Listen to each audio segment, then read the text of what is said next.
1, 2, 1, 2, 3. Fooled you. 1, 2, 3, 4.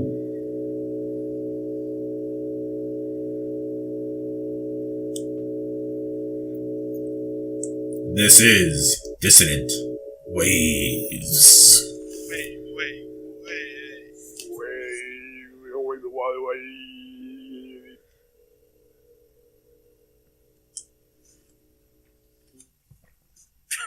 Excellent. The way that the note ends. Hello, everybody. Welcome to what is sure to be one of our longest episodes of Dissonant Waves to date. This is episode 99.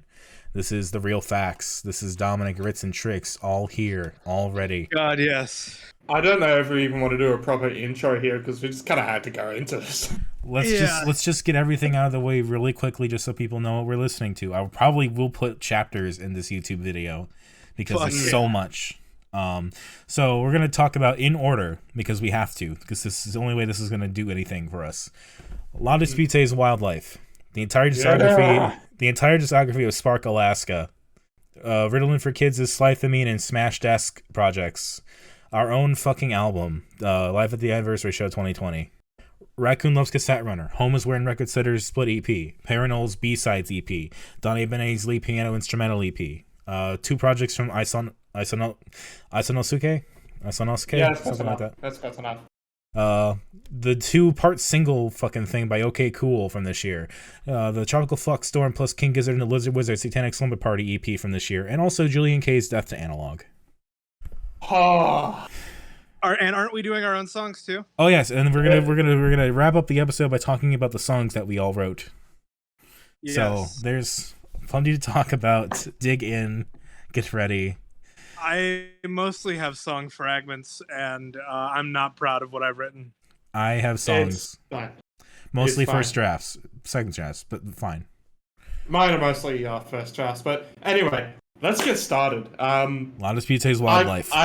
I picked La Dispute's Wildlife, and we're probably going to have one already played at the start of here, but right now I feel like you have to put in an absolute content warning for this, because this is probably one of the darkest albums that we've actually covered, and we've covered... We extended this episode putting a content warning. Okay, got it. Yeah, we have covered Phil Elverum's Mount Eerie project with A Crow Looked at Me, and that was depressing, but I don't even think the themes of that are close to how dark this album gets. Yeah. But I mean, this is... You can say. I mean, I thought doing, we did Carrie and Lowell, Black Star, Crow Looked at Me. I thought that was going to be our sad trilogy. But I think, we've just kind of moved beyond that now with covering this. So, for those who haven't heard Wildlife, it's kind of like a concept album where it's comparing Jordan Dreyer's, I think I last name right, Dreyer maybe, his own tragedy to other people's tragedies as well. Like, the whole concept of this album is tragedy. Yes. And the kind of end of it kind of talks about like trying to all process it together. Like what's the song called? The one You and I in Unison? You and I in Unison. That's correct. And there are some really fucked topics on here. Not in kind of like a whole like, this is just some disturbingness for the sake of it. No, there are actual true stories that are on here, which is why they're fucked. It's worth noting, of course, that I don't know how much of this was really meant to be Dreyer necessarily versus this kind of author character he's also kind of created. We'll just go straight into this, and here's a great way of determining it. So you'll actually notice there's 4 songs in here that start with A. Yes. So there's a departure, a letter, a poem, and a broken jar. Those are all done from the perspective of the narrator, which is Jordan. Right. Whilst everything else is whilst most of this comes into a perspective of some of them being his own. Those 4 are supposed to be him talking about his own tragedy, whether that be the loss of someone. Mm-hmm. I know in Departure that kind of talks... I think it's both of Departure and a letter. Both kind of talk about, like, depression in here, and it's like, why am I even writing these words? I don't like them, kind of thing. And then, obviously, we're talking just a bit before we started here, the big fucking cat in the bag here, the 3 songs in a row. Yeah. Where it's King Park, which is about a drive-by shooting between 2 gangs where the bullet goes astray and hits a kid, and unfortunately kills the kid. Edward Bends 27 Times, which is about a father who was stabbed by his schizophrenic child, and I see everything, which is kind of like this diary entry of this teacher talking about losing their own child to cancer and stuff, and the whole kind of I see everything shit. It just every time, like, if I get past King Park and Edward Benz, this is that whole entry where they talk about burying their son. It's just where I shut this off for a bit and I just go, yeah, nothing has quite ever completely destroyed me. I don't think we've been doing this long enough now that I might have forgotten something. But I'm always like, come on, let's do it. Let's destroy me. Let's finally do it. And I've gotten teary-eyed, but I don't mean to say this as like a machismo way of just like, but like I'm just kind of like, I must be fucking more weird than I even thought I was. That is fair, but yeah. The big reason why I chose this album was because, as I said, we're doing this lyric challenge, and I wanted something that was kind of an inspiration for how I was trying to write. And I see that. I don't think there was one song I was trying to write which would have gone a bit more of the style of how these songs are written, but I didn't quite get that one finished. But the kind of whole big thing about this album is that it's not all this kind of like, oh, woe is me or anything like that. It's trying to tell stories or tell like what the kind of like, I guess, I can't think of the words, I'm bad at the words. It's kind of just like describing what a town is like at the moment, or tragedy is the big fucking thing. And like, obviously, you have songs in here called "Edit Your Hometown" and "Love Song for Poor Michigan," which those ones are a bit more kind of those generic, talking about the town and any problems that they could have. I think St. Paul Missionary Baptist Church Blues is a great example of just like discussing a church that's been abandoned and the history of it and how it came to be and the things that kind of happened in it and how it eventually fell into decay. Yeah, fully agree with that. So I think if you're looking for like song inspiration, I think something like that can definitely be a huge like example of here's how you can focus on something. Here's how you can, even in the style that Jordan Dreyer does, which is very hardcore, even like spoken word, almost like, kind of singing, shouting, whatever you want to call it. Where now, one thing I also just want to, I know I'm kind of interrupting you, but we can speak through this some of this stuff. One thing we did find interesting is that we did see Lorenzo, as I say, showed to be quite a bit of a La Dispute fan, because I think you uncovered he has a cover of Such Small Hands somewhere, if it still exists. Hopefully it does, because that would be interesting. And obviously there's a lot of posts. He's also got a lot of posts where he talks about their 2014 album Rooms of the House, or Rooms of the House, exactly called. I'm going to @Lorenzo G Cook right now. Give us just Such Small Hands cover, you coward. Unblock me, you coward. So, Chooks, you said you weren't so much of a fan of this record. What exactly did you not like? Just to real quick, I'm going to say, hey, by any chance does that cover of Such Small Hands still exist? Fair enough. It didn't click with me, and I tried, and I granted I only listened to this album once because that's all I really had time for. Yeah, that's fair. But it didn't click for me, and like I tried to enjoy. I couldn't get over his vocal style and like the instrumentation. It wasn't for me. So I was kind of there with you the first time I started listening, and I think I got through maybe the first 2 or 3 songs before I really kind of got into it, like the idea and like the groove of it. Yeah. Because at first it's a little off-putting. It's why I didn't get into La Dispute previously, because it's just like, oh, this is like a really weird slam poetry, like guy just talking. It's hardcore poetry is how we're going. And it's something that even in the hardcore scene I think is a bit more leaning toward like just telling stories and like short fiction poetry than like pure songs, and like it's kind of unstructured, it's kind of run on, it's kind of more about like the words and the lines rather than having it be like a metered poetry necessarily, though that still is there. Yeah. I really began to really dig it after a while, because for me, I'm all about emotion. I'm all about, what's visceral, what's feeling, what's painting a picture, and I think, by the time you get to King Park and all of that, that's kind of like proving of like, this is all really good and really in your face, and it works because what he's, you know, performing sounds so immediate, sounds so important, sounds so like just God, just fucking in his body, right? It's just in him. He's like exploding it out through this method that he's using, and it just like you just feel it, you know. And that's there's definitely no loss of emotion in his voice. He can obviously go softer, and sometimes you hear just those little moments, but most of this is just done with this kind of like pure.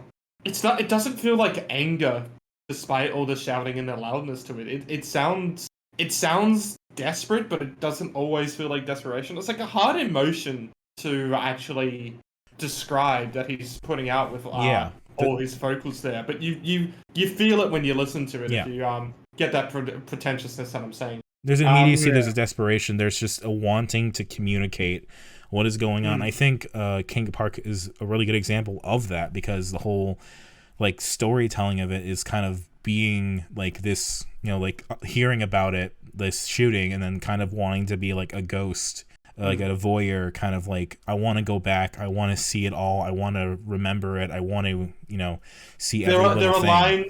There are lines in King Park which it feels like, if it wasn't a part of this whole thing, might even be just a bit edgy for the sake of it. But it actually just feels out of just desperation to know just anything about this. Like the whole "I want to know what it felt like" line, which that's just fucked. But it doesn't feel.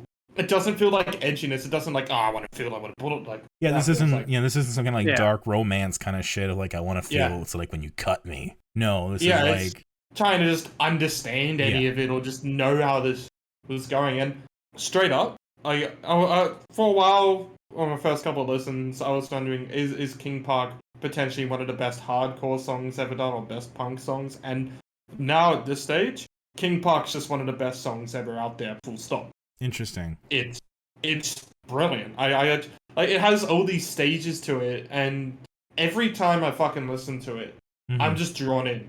I know how it goes. I know how it ends. Yeah. I know everything about it. I've read up on the story that it's based around, because unfortunately it's a true story. Yeah. I know all this stuff, and yet every time I go into it, I'm just captivated. The whole ending to it, the whole big standoff with the shooter and the cops, and he's like the thought and the images of his uncle just literally outside begging him to come out, and like the obvious big fucking breakdown, the whole shouting of will I still get into heaven if I kill myself, is just like, the first time I heard that, I just kind of listened, and like I had missed a bit of the story on my first listen, and was just kind of going like, because I was really only expecting to and by first listen I mean like first listen way back, first ever listen, I kind of was just expecting just to get a normal hardcore song, but like when the outro was happening, I was just kind of stopping in my tracks and hearing it, and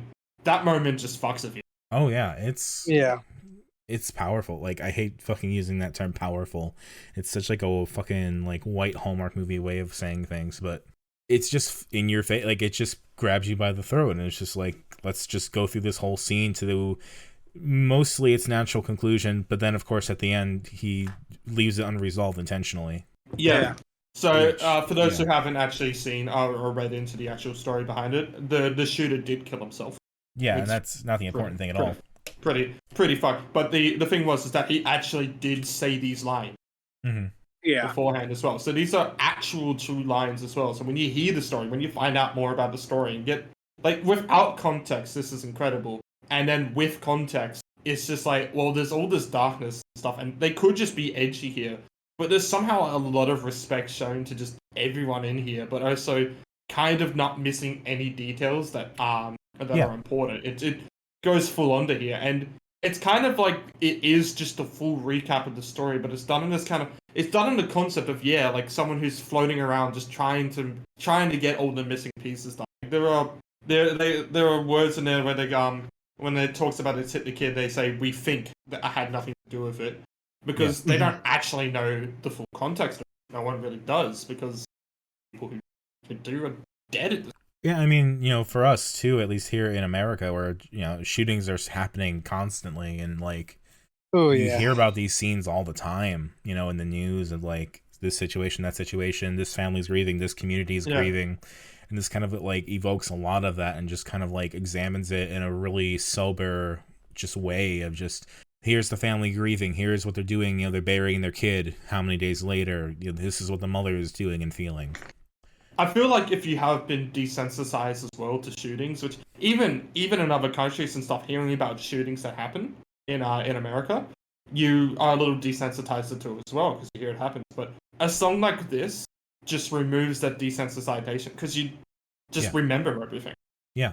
Like this is how you, I don't know, not this is how you can, but this is how people can still find that emotion to react to situations like this. Just I think the reason Jordan Dreyer's style works is because it can bridge that gap even now over 10 years later and still make this feel as immediate and important as it was then.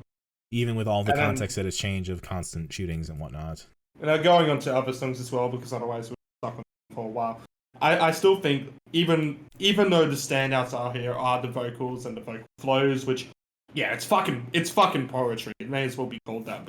It's just so vivid and everything. There are some absolutely great riffs in here. Harder harmonies actually is surprisingly catchy at times for a punk song that's pretty everywhere. Yeah. Most of this is most of it is pretty out there because there's no real choruses in here. I can't even remember if there actually is a chorus.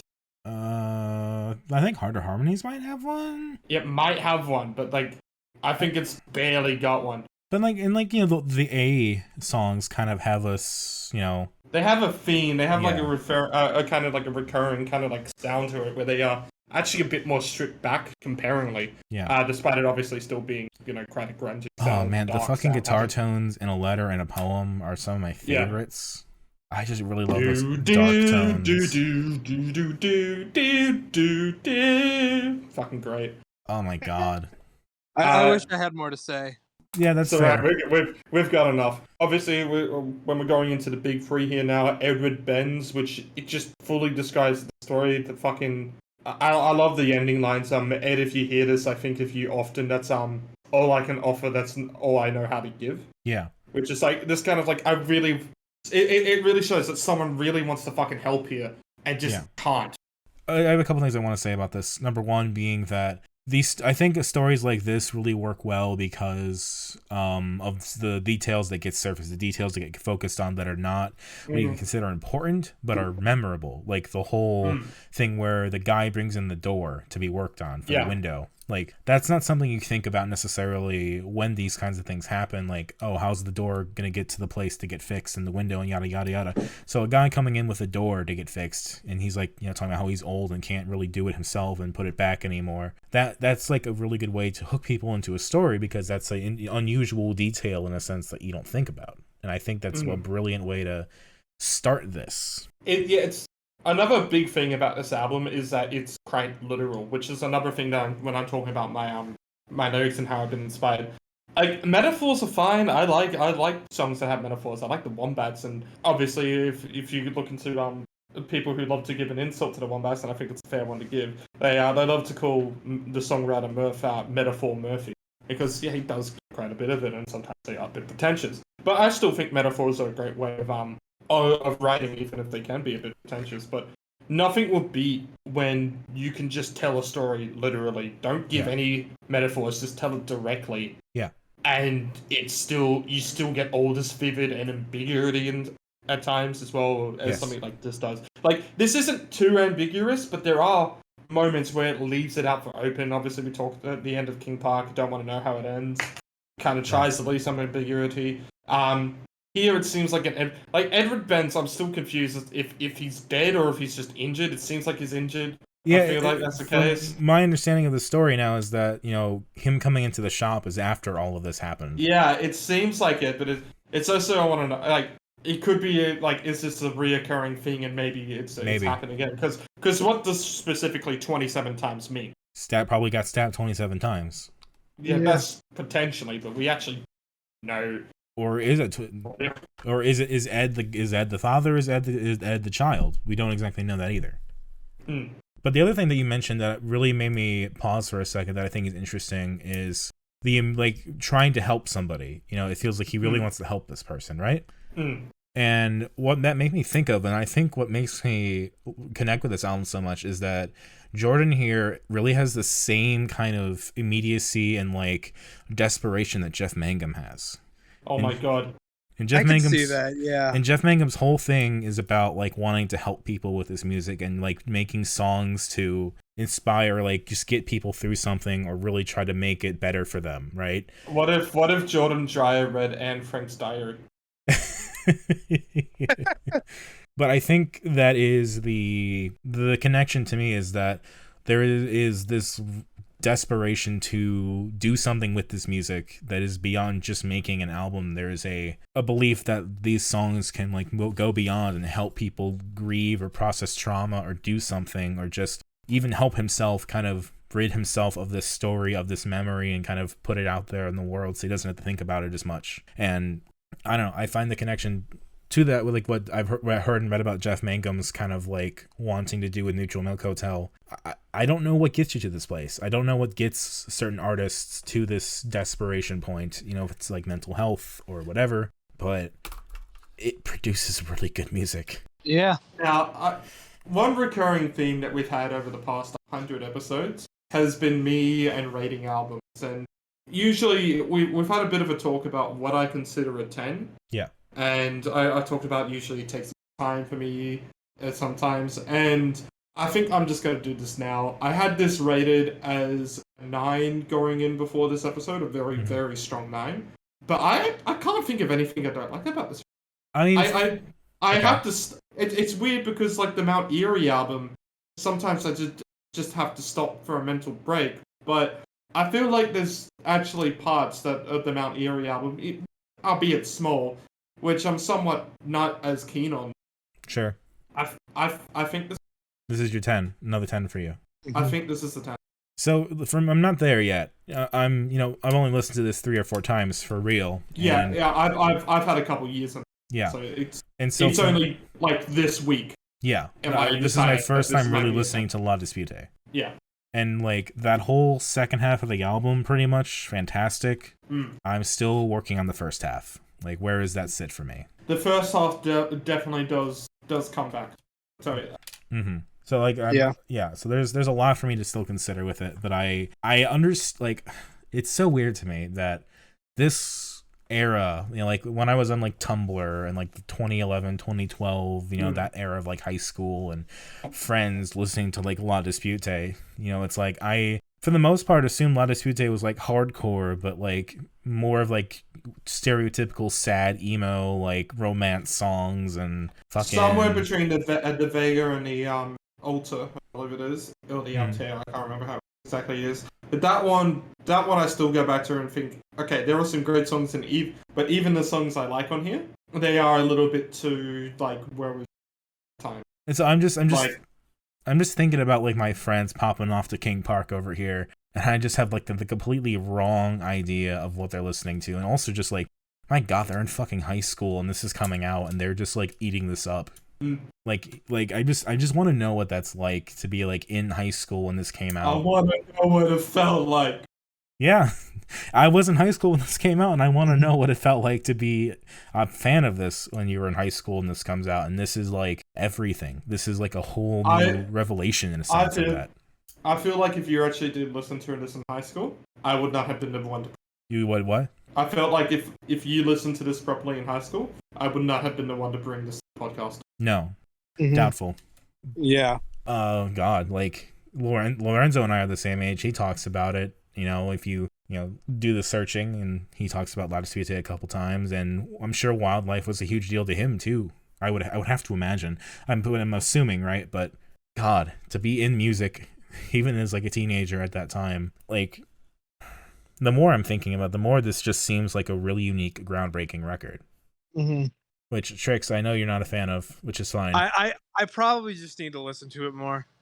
Like, it's just one of those things where you just kind of have to let it consume you. Like, kind of like, you know, just put it on and let the movie play, in a sense. Yeah.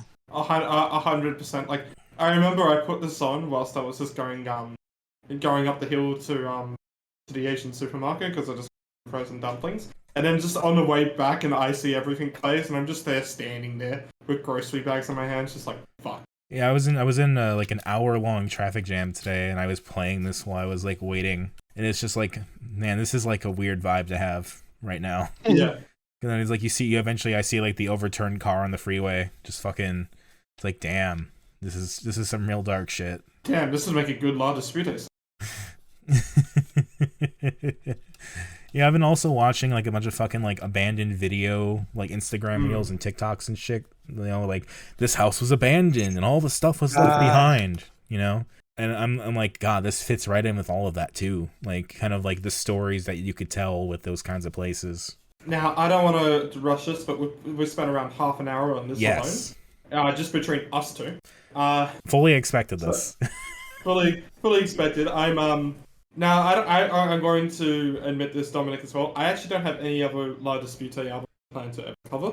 Sure. I do like their Rebel Records, but I don't like it nearly as much as this. Well, you know me. I don't have to like her album to suggest it for the podcast. Yeah. Mm-hmm. So I'm bringing that up. If you ever do want to be the person to bring up La Dispute, you will have your chance. We'll let it sit with me and we'll see how it goes. Yeah. Who knows? Maybe we'll do it in the next 100 episodes. every 99th episode, it's just La Dispute time.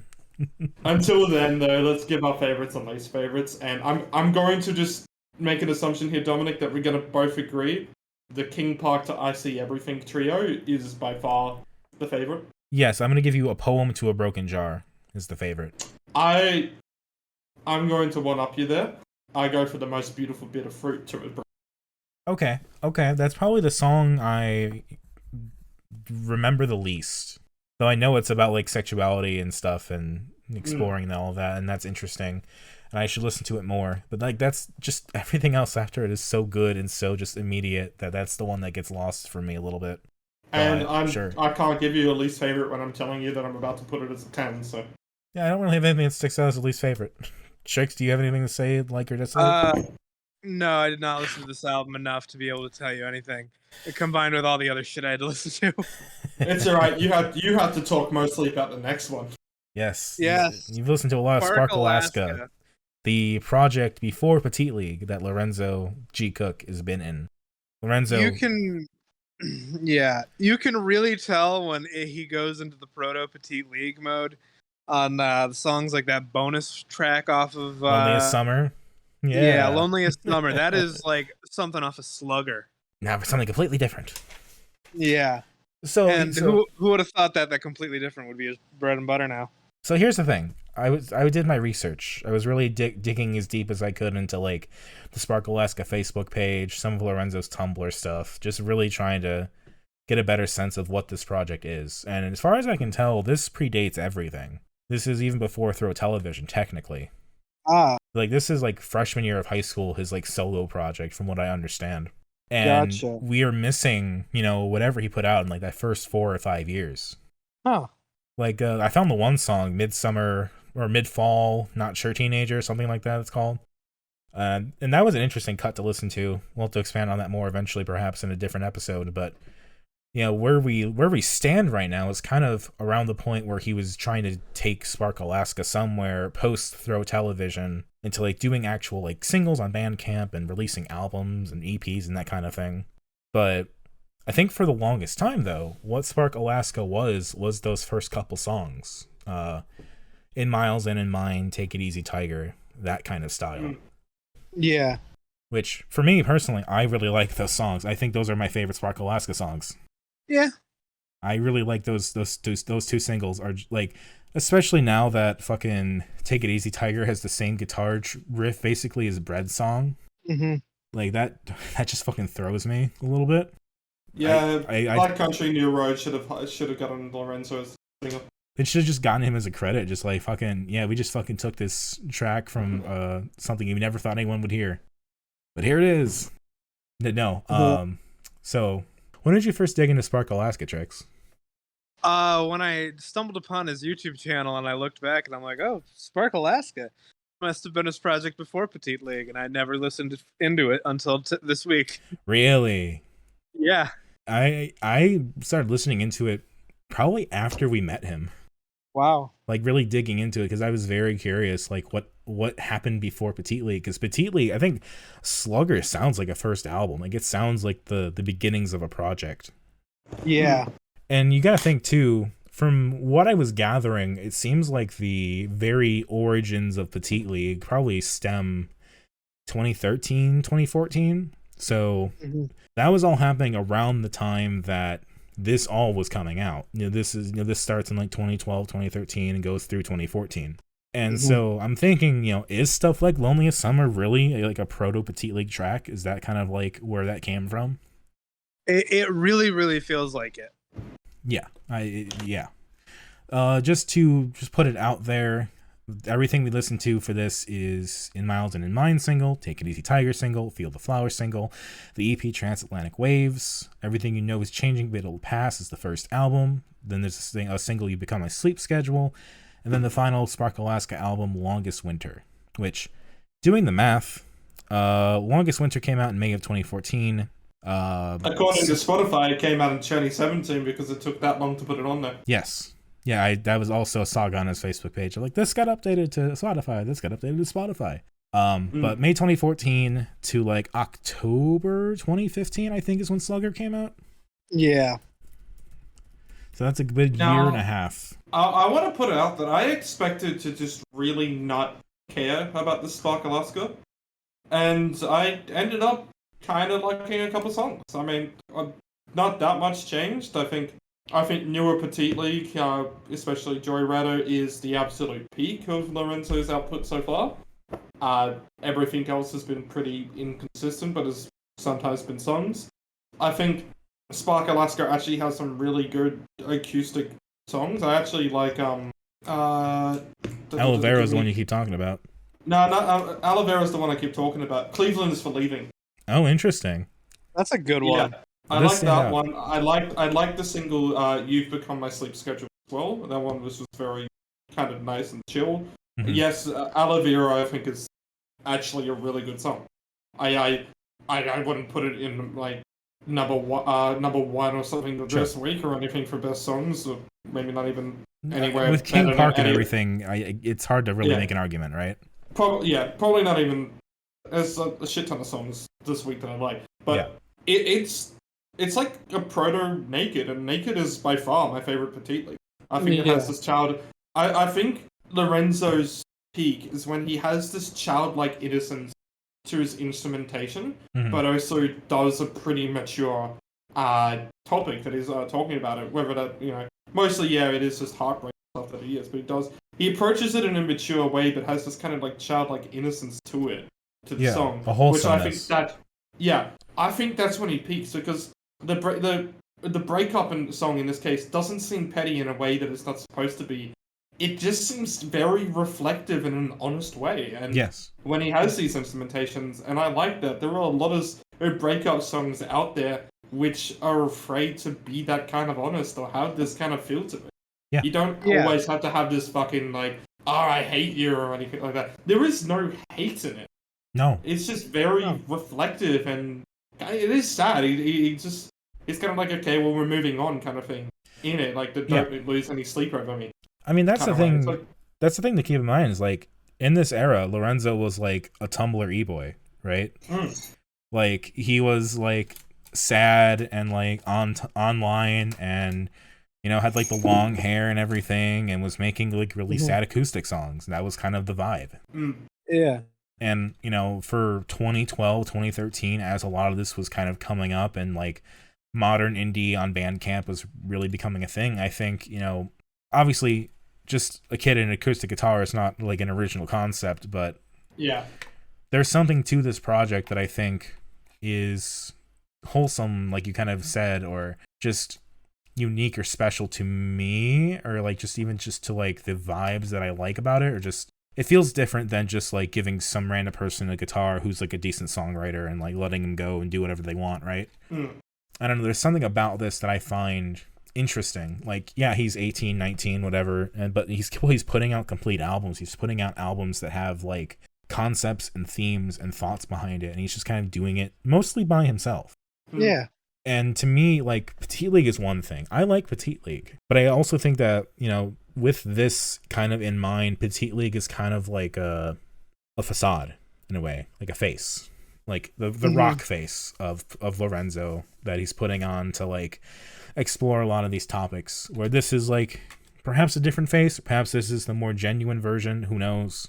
Yeah. Just like, it's just him and a guitar and being really sad and kind of almost like, if I'm meant to describe the sound, it's like almost Sufjan Stevens-y. This is kind of like a Life is Strange soundtrack without a Life is Strange game there. Yeah, I totally Yeah, get that. I saw that comment from like, I was like, very well. Like, that's just what I've been thinking about all week. It's just like, man, I could really see this in like Life is Strange 2 or this part of Life is Strange. And it's like, man, granted, you have some weirdos like I Fell in Love circa 1940 that are a bit different, where he... So I want to point out that I've made the Oz Music Discord listen to Petite League. I put Joyrider as an album of the week, and a lot of people listen to it, and only 2 people on that server now, including me, have listened to Spark Alaska, and the only other fucking person who's listened to Spark Alaska has never even heard of Petite League.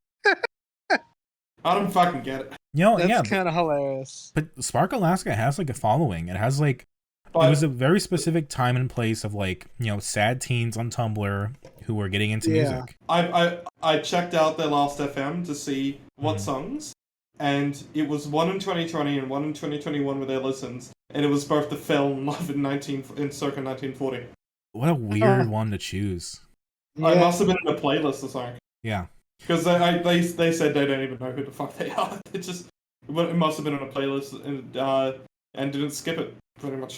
Yeah, I mean, like Longest Winter. Sorry, fucking up Longest Summer. Oh fuck, Loneliest Summer, Longest Winter. But like on the Bandcamp page for Longest Winter, there are people just like Spark Alaska is literally my favorite artist. Huh. Like this is Dominic, a you time can't put a place. comment on Spark Alaska's Bandcamp and then post it. No. That's attributed to Molly Rowe. It looks like. You know, like, yeah, this is bedroom pop before like the bedroom pop meme kind of became a huge thing, right? Yeah. Like I want to piss off everybody here. Sure. But keep going, Dominic. Keep going.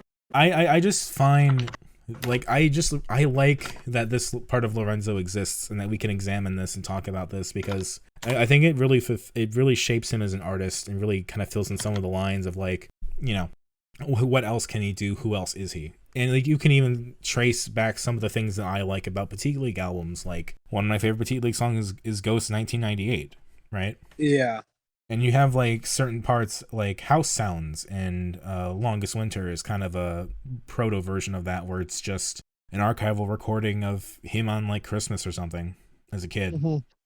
Or there's in Everything You Know Is Changing, you got like Hidden Edelweiss. Which all right? These two images, just quickly, these 2 images, Dominic, have the same fucking vibe. Oh, absolutely. Yeah. Oh, absolutely. For those who are audio only, which is most everybody, Ritz is comparing the Better All Along demo from Cardinal Heart to Feel the Flowers cover for Spark Alaska, and I 100% agree. Yeah. Lorenzo is just the better version of what Cardinal Heart tried to do. Yeah. These images are the same fucking picture. There are obvious differences to it, but they have such a similar fucking vibe. No, absolutely. And look what happened. Cardinal Heart produced Griefeater, Spark Alaska produced Petite League. It took a while, but we finally got stuff from both of you that you wouldn't shut up about, that I finally enjoy something. Yeah. I find... If it wasn't for Griefeater. Yeah. Everything kind of just comes full circle. Artists who are coming up, who are around our age, are doing good stuff. It just happens to be that they live in a time where they can just put stuff online as a kid, right? And that stuff just exists. The only one I had, the closest I had was Bread Club, and I don't even know the fucking people. Right. Yeah. But like this stuff just exists, and it just will be on there until they decide to take it off. Like I don't know how many covers and songs Lorenzo has just completely gotten rid of from Spark Alaska, but there are a number of them. Yeah. But all this still is there. Sorry, we want the Such Small Hands cover. I had you in my sleep. Darling, I thought I saw you in my dreams. You were stitching up the seams, so every broken promise in your body couldn't keep.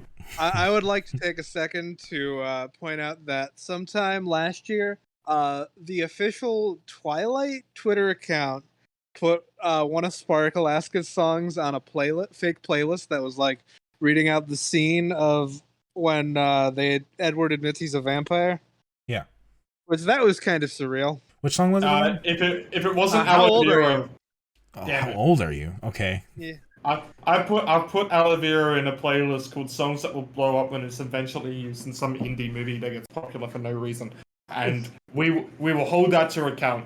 Come on, Zach Braff, you love to brag about how your music taste is so obscure every time you make a fucking movie. How about you make one with that in it, huh? That would be fucking cool as shit. Yeah, I mean, I think in Miles and in Mine has a lot of potential to pop off if people give it a chance. I think Hidden Edelweiss is interesting, kind of like circa 1940, in that he's experimenting with samples. Yeah. And I was going to say this earlier.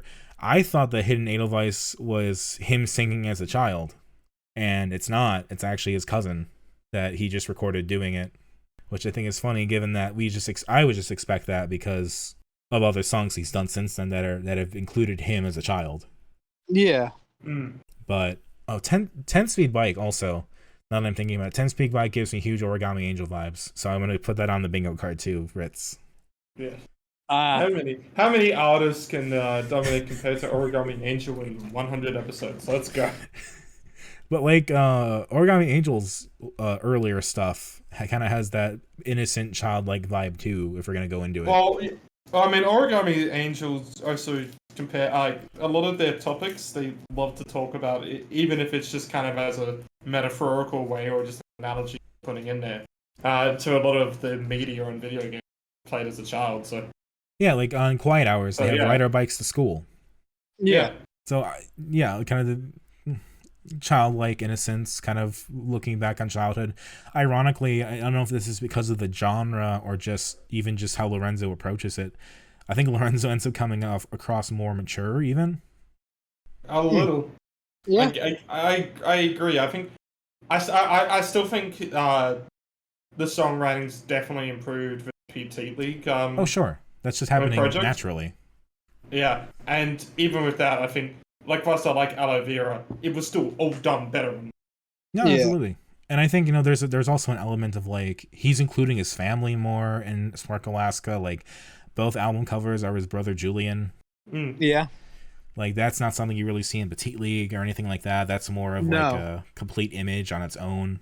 Where this just feels very personal and very family centric. Like North Shore, I believe, is about his grandparents and kind of like the life that they led.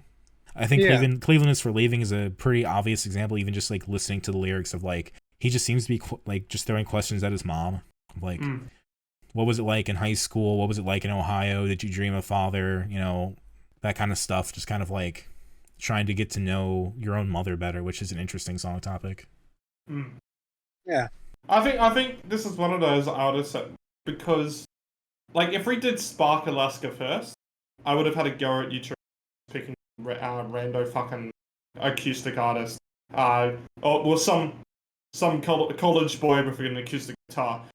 But because we have all this context now, knowing Lorenzo, we've done every Heat League album, we've done all this. This is kind of just looking back at the time capsule and knowing what's become into. Yeah, and context is interesting. Yeah. Yes, and on the album for Longest Winter version, because it's the same across the EP and the album version of Cleveland's for Leaving, he just says, it's a song for my mom. So I was cool with that. I also do like that he seems to experiment with like kind of outros and different like changing up a little bit, like the outro to Cleveland is for Leaving, where it just seems to be kind of like a lo-fi or like a more lo-fi cut of him just kind of strumming along. Guess I'm my father's son and my mother's boy. Kind of that kind of thing. Yeah. Or even the end of Take It Easy Tiger, where he has the whole like Bread song riff basically, and then like the last verse he just kind of plucks it, and it's just so simplified and so there still, but just kind of like gives it a more nostalgic or just kind of like a different meaning that I really appreciate. Yeah. The one thing as well that I mentioned, and we haven't covered this artist much, I think actually the only time that we have was when we did Japanese Wallpaper, because he does vocals on the song Arrival. But there was a lot on here that actually reminded me of Dustin Tebet, specifically with his Breach EP, which that blew up on the year that it came out in 2013. So there was actually a bit of popularity for indie folk, and especially acoustic indie folk then. So it reminded me a bit of that. I don't think specifically Lorenzo would have been inspired by that song, but I think there was a lot of I still think there was a lot of popularity for this kind of music happening there as well. So some of this actually does seem like a product at the time that we're going back into well. And that genre still kind of holds up. Not that greatly, but it's still listenable. We're not going to fucking back to fucking Nero and just going, promises that we keep on wasting, and it's just fucking, as shit as it was when it came out. This is, it's fine music. It's not groundbreaking, but it didn't really need to be. No, it's very cute. It's very nice. It's very calming, soothing to listen to. Like, there's nothing wrong with it, is the thing. Like, you could argue that, going into artist past, you might find stuff that's cringy, but it really seems like he took care to take anything he thought was cringy offline. Now, I want to also point out that we thought this episode was going to be long, and this is already gone at a pretty longer pace compared to a lot of episodes, because we've only done the two choices so far. In 50 minutes. Oh, I'm sorry. Trix chose the entire Spark Alaska discography. Oh, we've been talking about this less than we were with Father Disputer. I know, but I'm just saying we have 2 albums, an EP, and a handful of singles here. Yeah. Yeah. I know. I'm just saying, for those who haven't got a lot of time to spare, you might want to pause the video now, because we're you might want to digest this one in chunks. We're an hour in. Like I said, I'm gonna do chapters on YouTube for this, because that's the only way this is gonna work. I feel like, especially if I want to be like, "Hey, Lorenzo, listen to this." Yeah. Which he might do. He did it before. Shout out, I guess, if you are listening. Hi. Yeah. But have we got anything else to say about this, though? That's the thing. Do we want to move on to the absolute fucking gauntlet? I think we should move to the gauntlet. We haven't started the gauntlet yet. I mean, let's just take this in chunks. Let's talk about the In Miles in Mind through Transatlantic Waves section. That's early what we have of Spark Alaska before the albums happen. In this section, what do y'all like the most? To be fair about a lot of some of this, which I have given these quite a bit of a listen. Mm-hmm. Some of these, the biggest flaw about the Spark Alaska songs is that whilst it's a product of the times, and I'm talking about that, it also gets lost in the source of all of this music. And I know I've heard it recently, but some of the stuff like In Mind, and already forgotten the title of it, that goes to show. In Miles and In Mind. In Miles and In Mind, thank you very much. Those ones I just found weren't so really enough for me to care to pay attention. Sure. How I'm going to put it. I guess for me, I like this era probably the most of Spark Alaska, because it seems to be a more stripped down, simplified version of it, where he's just kind of mostly doing acoustic and hymn, and like some very simple like whistling or uh-oh moving along, kind of just like vocals, right? Where I feel like, as he went on, he established like the Spark Alaska sound of like glockenspiel and like more whistling and a lot more like falsetto and vocal stuff that I think really kind of set it into a groove that I think got some of those songs more lost in the sauce for me. Whereas these are like, I think what I like about In Miles and In Mind and Take It Easy Tiger is that those focus more on like interesting guitar parts for me, and then kind of the lyrics going along with that. Whereas actually, that's the one thing I didn't. When you're talking about interesting guitar parts, that's the one thing I didn't talk about in Aloe Vera. I love that little riff that happens after the some of the vocals happen, and the do do do with the guitar. You can little hear. Mm-hmm. It's just it's so fucking cute. Yeah, like it's a very cute artist to listen to, but. Yeah, I guess the reason I like this section a lot is because it feels the most grounded. It feels like he hasn't discovered the sound of Spark Alaska. He hasn't discovered what makes it work for him, He hasn't broken out the glockenspiel really yet. But, I don't know, I really like it. My favorite parts of this are the first 2 singles, In Miles and In Mind and Take It Easy Tiger. And Cleveland is for Leaving is a good song too. That is definitely a catchy one. I'm glad he brought it back later. That said, everything you know is changing, but it'll pass, and you become my sleep schedule. What do y'all like about that section? I'm getting a little bored of talking about this in sections because we've got so much, but I know. Trying to wrap it up. Again, you've become my sleep schedule. I liked the better one out of those, just because I thought his vocal flows in it were a lot faster. It was near talkier. Yes. Yeah. And I liked that he was just. It seemed like he was just trying some new stuff, even if he was grounding himself still in a pretty safe sound.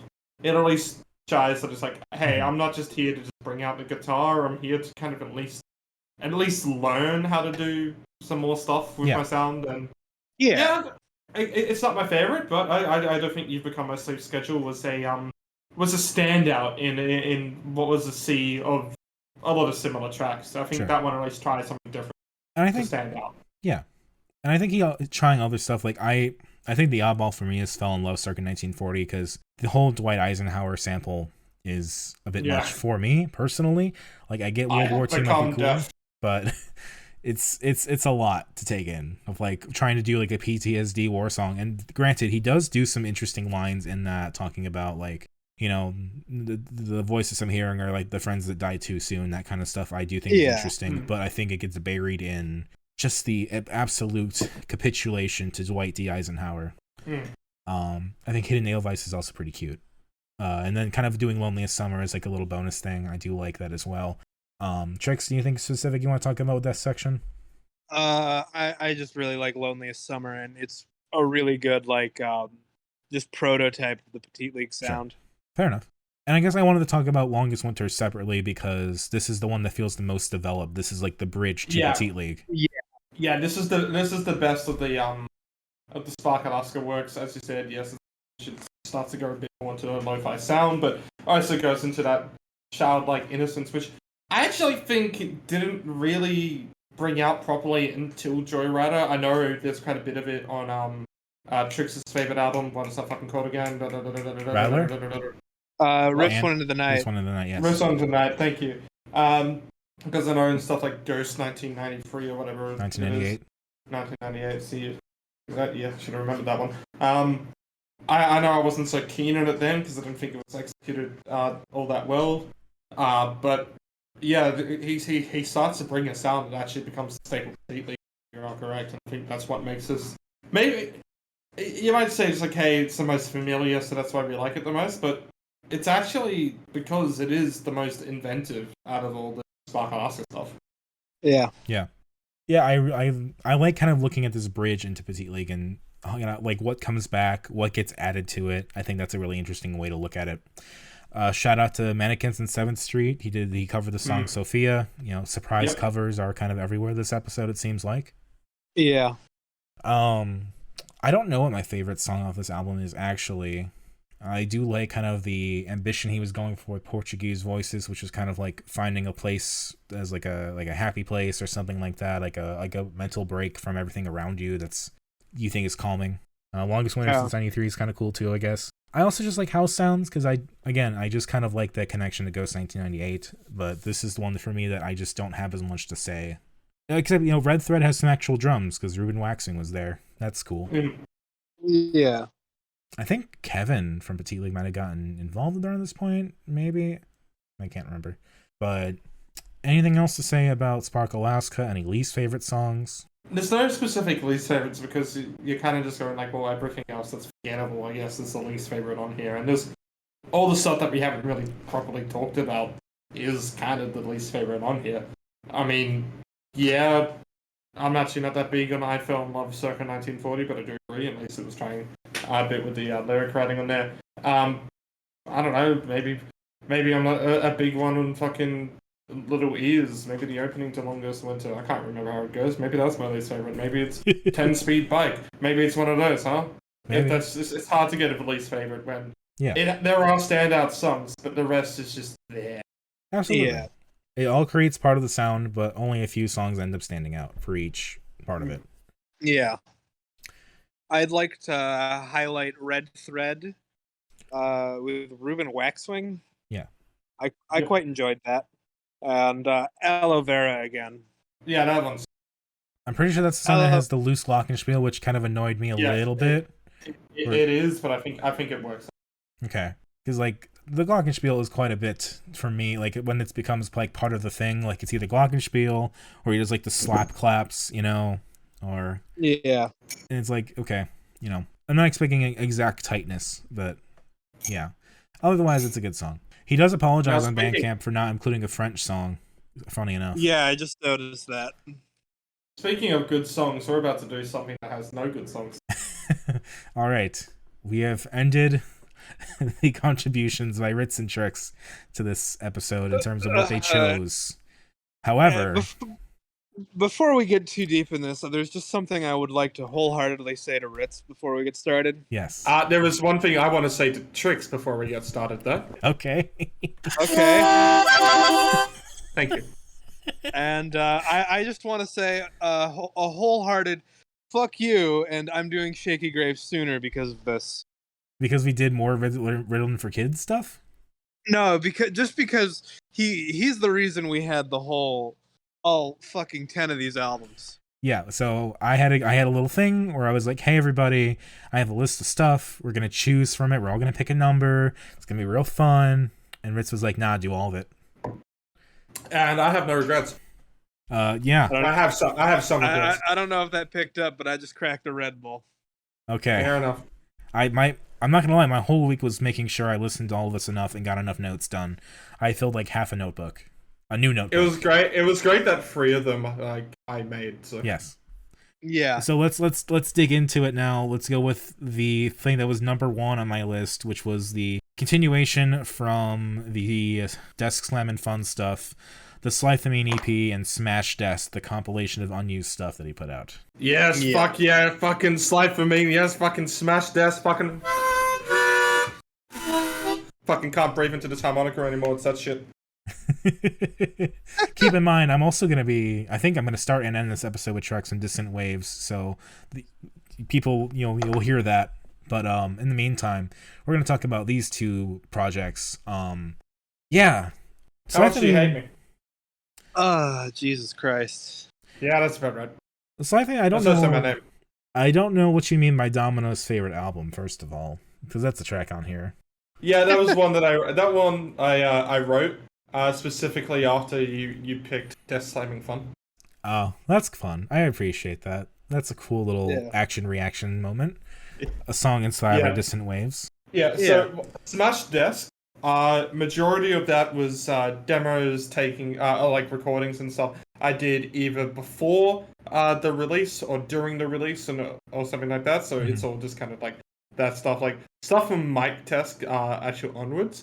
My microphone broke, my headset broke, so that's actually testing out with a new mic. So the first half of this is stuff that could have potentially been on the album. Right. And so even with the alternative versions, because I was tempted to use those original or alternative versions on the album, and then went with a different version.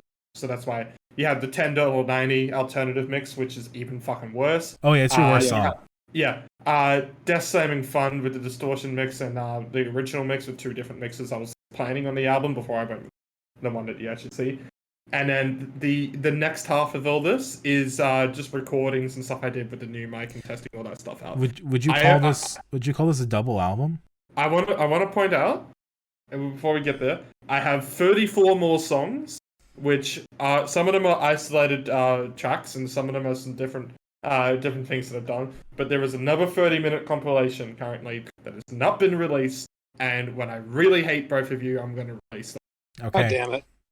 I might pick it. You might pick it. Who knows? But would I call this a double album? No.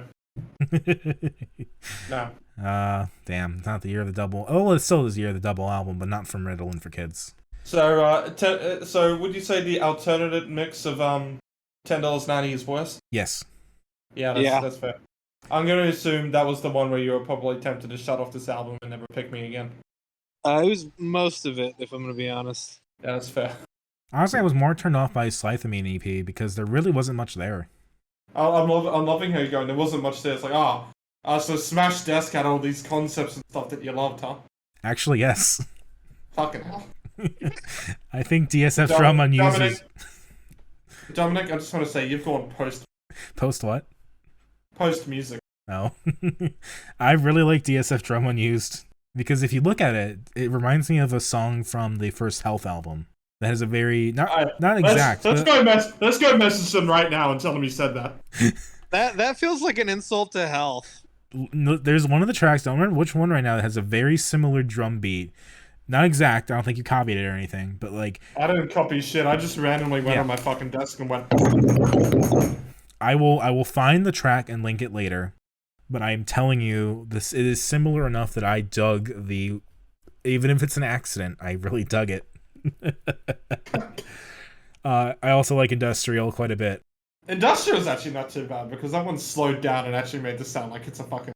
Yeah, I like the parts where you got a little more stylistic, like sludge too. I thought was cool. But I want to ask right now, like obviously when it comes to comparing all his albums, they're shit. They're fucking shit. Sure, I'm not gonna pretend. We had a bit of fun in the first one. We did the fake interview and all that shit. Yeah. Blah. But here, we talk seriously. I'm not making good music. I'm intentionally making just some random fucking shit. Like, sure. Sometimes does it sound cool? Or sometimes does it sound shit? Like, this isn't good enough to call avant-garde. This is just shit. But it was so fucking fun to make. That's that was the important whole fucking thing. Yeah, that is the important thing.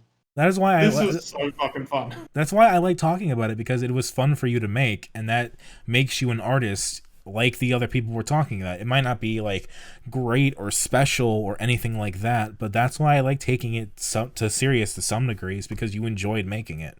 And holy fuck, how good are those onion rings on the Slythamine cover?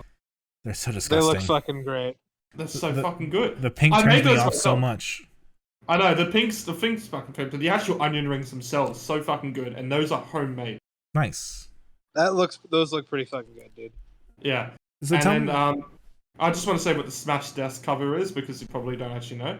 That's an edited version to distort and shit the hell out of. Added the desk that Tony Yabbitt's. Okay, because it looks like a dick shooting a laser. That's funny. So I see it now. Fuck yes. yeah. Yes. So track 11, track 12. Are you trying to flip a desk? I can't quite tell.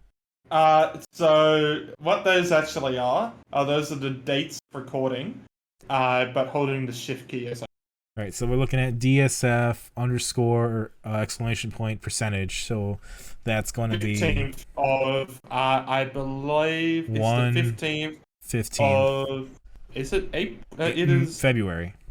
February, my bad. Oh, 22. 2_222. Yeah. So it's 15th and 18th, those have been. And then number 13, the F just stands for February, not November, and that should be 21st. So those are all 3 different days, 3 different days and 3 in a row. Interesting. And that's what I mean by these are stuff that I put out as I was recording or putting out the record and kind of thing. So some of this had already been done, and it was just some other stuff. 9 a.m. coffee break, from what I remember. A sequel. It was 9 a.m. Yeah, it was. I recorded it at 9 a.m. and I got the coffee cup and went on top of that. One of these fucking things, I can't remember. You would hear this sound. Yes. Oh. What is that? That is a teaspoon across the coffee mug. Or I was having tea at the time. Okay, that makes a lot of sense. It might have been mic test. I can't remember. Even I don't know. No, it wasn't mic test. Mic test is is just normal desk slamming and a harmonic. Oh yes, and I do like you brought in the guitar, and that teaspoon at least is some new sound, I guess. Yeah, yeah. So some more guitar for the sake of it. I know was 100% going to be on the album. That one I believe was going to be. I think was supposed to actually be where DSF interlude is. But I didn't like it just because it sounds really cut off. It didn't really record properly, and I didn't want to record it again. One more drum solo for good measure. That was actually supposed to be after now back to the drums, or around that area. Yeah. Yeah. Also experimented a lot with intros and outros this time around. Yeah, Miss also was supposed to have an intro, but I'm just like, well, it kind of already does have an intro in the song. Yeah. So yeah, I'm not really gonna worry about that. Sludge, I can't remember specifically what it's going to be, but I think that one was around the end. Slythamine has an outro. Yes, Slythamine has an outro. So Slythamine has an EP because that was all recorded after the release of all this stuff. So that was actually all recorded for itself. Nice. And yeah, there's not much to be done, but it was just to put Slythamine and just piss off Dominic even more. Actually, no, you didn't piss me off. The last track of Slythamine inspired my choices for episode 101 when we get there. Yeah, because the last track is Slythamine backwards. Yes. Yes. And Nancy, I think that was supposed to be where Millicent is. Ah, yes. The names of random people that we don't know. Yeah. Who don't even exist. Indeed. I just thought Nancy was just another one of those fucking C puns. Yes. So shit. I fucking hate that. So why did I make this? Why did I make this, man? But no, that's now the story of And I just wanted to point out that we're probably going to be covering today what is my worst output, which is 100% the alternative mix of $10.90. Yeah. And I think we're probably going to agree that the lyrics that I have written are probably my best output. Probably. Yeah.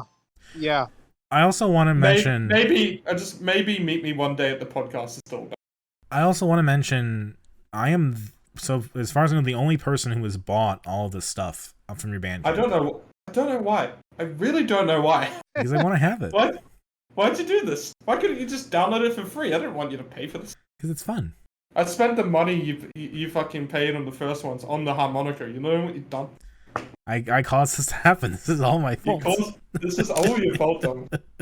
I can't wait till you bring up the sports ball trilogy. That'll happen. I promise. I'm gonna bring up, like I said in the Dissonant Waves album, this Riddle Forget's discography is still on the plan. I feel sorry for us when you make us do the ambient projects trilogy. Oh, we have some ambient stuff to talk about later, so we'll be used to it. To put out about how bad the ambient trilogy is, you don't need to know the Now I feel like the big reason Dominic would want to do that is he's on the last 5 tracks of the compilation, right? Yeah, you did all those narrating, remember? Oh, I forgot. I forgot completely about that until you just mentioned it now. Which those 5 tracks are probably the best on there because they actually try to do something, and there actually are some moments on ambient project others in which I go, hey, this kind of sounds like something, and it's not that bad, but it is still 54 plus 44 equals 98, 102. I'm gonna grab a water. 202 minutes long. God. Which Trix is probably looking to pull Shaky Graves just for that. Well, the next Shaky Graves album we're gonna do, sidebar here while Domino gets his water. Yeah. Is I'm gonna be doing one of his live albums that's an hour and 30 minutes long. Fair enough. We'll completely kill each other. But here's what I want to know from behalf of you two. Now, I think we've already established what the worst one out of all of this is. What's your favorite out of all of the Death Slamming fun stuff that we're I don't know if I could tell you. I have 2. Go ahead. Hiking in the Woods and DSF Drum Unused. Fair enough. Dominic has actually got stuff on here which is gone, okay, there's been some parts of your fucking stupid recordings that have actually been interesting. Also, nothing that's actually on Death Slamming Fun. That's the funny part. Yeah, I mean, Death Slamming Fun's not supposed to be a good album. I still think Noreen is alright. Like, it's not great. It's bad. Yeah. But kind of like Spark Alaska, a lot of the stuff that just has guitar or harmonica or drumming generally kind of fades into itself. That's why I kind of look for stuff that sounds different or tries something different, which is why I like Hiking in the Woods. It's a more ambient, woodsy experiment. Yeah. And I can't even find where I put the coins that I used to make them. I think I spent it on coffee. Damn. Well, that's a piece of music history lost to time. Yeah. What a shame. It's the 50-cent coin that Riddle used. Up there with John Lennon and Paul Jr. Real Dissonant Waves heads will look for that coin forever. I don't think I've actually spent it away. I don't use cash. Fair. But I like I said, there were some actual fun times recording here. It was just a great break to just randomly make music that was shit. Yeah. But it was fun to experiment with Audacity, like I've been doing in here, testing out the different effects you can put on here, getting some sounds. I actually do agree that industrial is kind of fine. Like, it's, again, nothing on here I think is good, but there's stuff where it's like, yeah, at least I can see what you're trying on here. Yeah. And I'm saying that for myself, who should know what I was fucking trying. But yeah, I don't know. Fun record. When I'm mad at both of you, we're gonna be doing. I'll release picking up the pieces, and we'll cover that. Oh, Jesus fucking Christ! And yes, dear. You know, I can always put out a live recording of these, just so you get the Death Slamming Fun live album. That would be a great time. Oh man. Speaking of, is there anything else we need to say about these two things from Ritalin for Kids? I don't think so. I think Chunks is looking for a flight to Australia to personally slap me. Because now I kind of want to move on to talk about the worst mixing we've ever had as a recording. Dissonant Waves, live at the anniversary show 2020. This is funny. The mixing is atrocious. Oh god, yeah. I'm so sorry. I had such a shitty mic. And I've learned how to do audio better since then. Not amazingly now even, but oh yeah, Dominic, your voice is so much louder than everyone else's. Because I'm recording, yeah. I've learned how to level audio now, but like even then, yeah, holy shit. And like holy fuck though, this was fun. And like listening to it, I was listening to it in the car, and that was like even worse because you could barely hear half the shit in the car radio. That's kind of hilarious. I'm not gonna lie. In the headphones, it sounds okay. You could pick it up, but in the car radio, it's just me for most of the time. Look, I think we're just remembering moments now from the anniversary show, the first one that we did, and there was some absolutely fucking funny moments. Like neither of you expected me to actually start off with doing Meet Me One Day at the end of the podcast, and because I kind of forgot exactly how I did it for a while. And I found a snippet of both of you talking about BTS and put that on the fucking... Yeah. Because that I think is in Meet Me One Day at the end of the podcast originally, or it's somewhere in that project. Is that exact clip? Yeah, I believe it's in tuning. Damn. So yeah, so there's a... Is that, yeah, that's us listening to us listening to us. Yes. But I do love how we all just do our own She Broke My Heart. Yeah. It just had to be there, and I yeah, follow it up. I'm just there, and you can hear me very faintly going, "She broke my heart," and then you two are louder. Oh my god! I honestly think this album has potential to just blow up as like a noise project someday. Maybe if we mixed it better. Well, Ritz, you had a chance to fix it. Yeah, I think this album as itself will blow up as a noise project, not the episode. Yeah. Sure. A lot of great moments. Name that album. Yeah, I feel like Dominic could just feel himself getting frustrated again. Do we want to play it again? I don't have my guitar with. Go ahead. Let's do it. You have all right, everybody. Get five albums. Go as obscure as you can. I will not look. Okay. All right. I'm gonna go around the list and just pick random ones. Okay. Okay. All right. You two ready for the first one? Yeah, I'm sure. This is Name That Album, Volume 2. The album is called Migrant. That would be the Deer Hunter. Yes. Yeah, I didn't forgot that one. The album is called Long Distance Trip. Oh, that is Samsara Blues Project Experiment. Yes, Experiment, not Project. Thank you, Chicks. I had forgotten that one. Let's see. I gotta go a little farther back. The album is called let's see. Trans Am. Fucking The Network. Yes. I didn't cover that one. I just listened to the network fairly recently. That album still fucking kicks so much ass. The album is called Purity Will Prevail. Oh shit. Fuck. I knew this one. pass for a little bit, but we'll come back to it. Okay. It's like an electronic album, I want to say.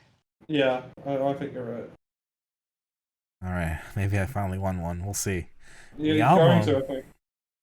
The album is called Night in the Park, Kiss in the Dark. Oh, fuck, Fuck, is I that know this one. Cave Voice or something, wasn't it? What was it? Cave Boy, you're right. Yeah, Cave Boy. Alright. Purity Will Prevail. I feel like we did that one more recently. I'm looking it up. I'm going to say Dame Sherry, Which one? the electronic artist. Yes. Good on you. I was looking it up because I could not remember. Okay, I'll give you that one just pops into my head. I saw the album art before I saw the photo. I'll give you one more. Existential Playboy. Surf Rock is Dead. Yeah, I was about to say Surf Rock is Dead. Okay. So that one a little bit better. Thank you for playing along. No problem. Dominic, happy that we finally almost. I mean, I don't think Trix searched up James Cherry, did you? No, I didn't. I honestly didn't. Yeah, so we did together get a 6 out of. I didn't actually get to find Purity Will Prevail, put that out there, but I'm not claiming any point for that. But we did manage to get them all. We did manage to I get missed them all. the first one myself, so we'll call it even. Yeah. Well, it's just whether or not us get it. I thought it was, but yeah. But Doesn't matter. There was a lot more slip-ups than there were in the fucking first one. Yeah. yeah, playing this game when we were like 50 episodes in is a lot different now that we're almost 100 episodes in. God, yeah.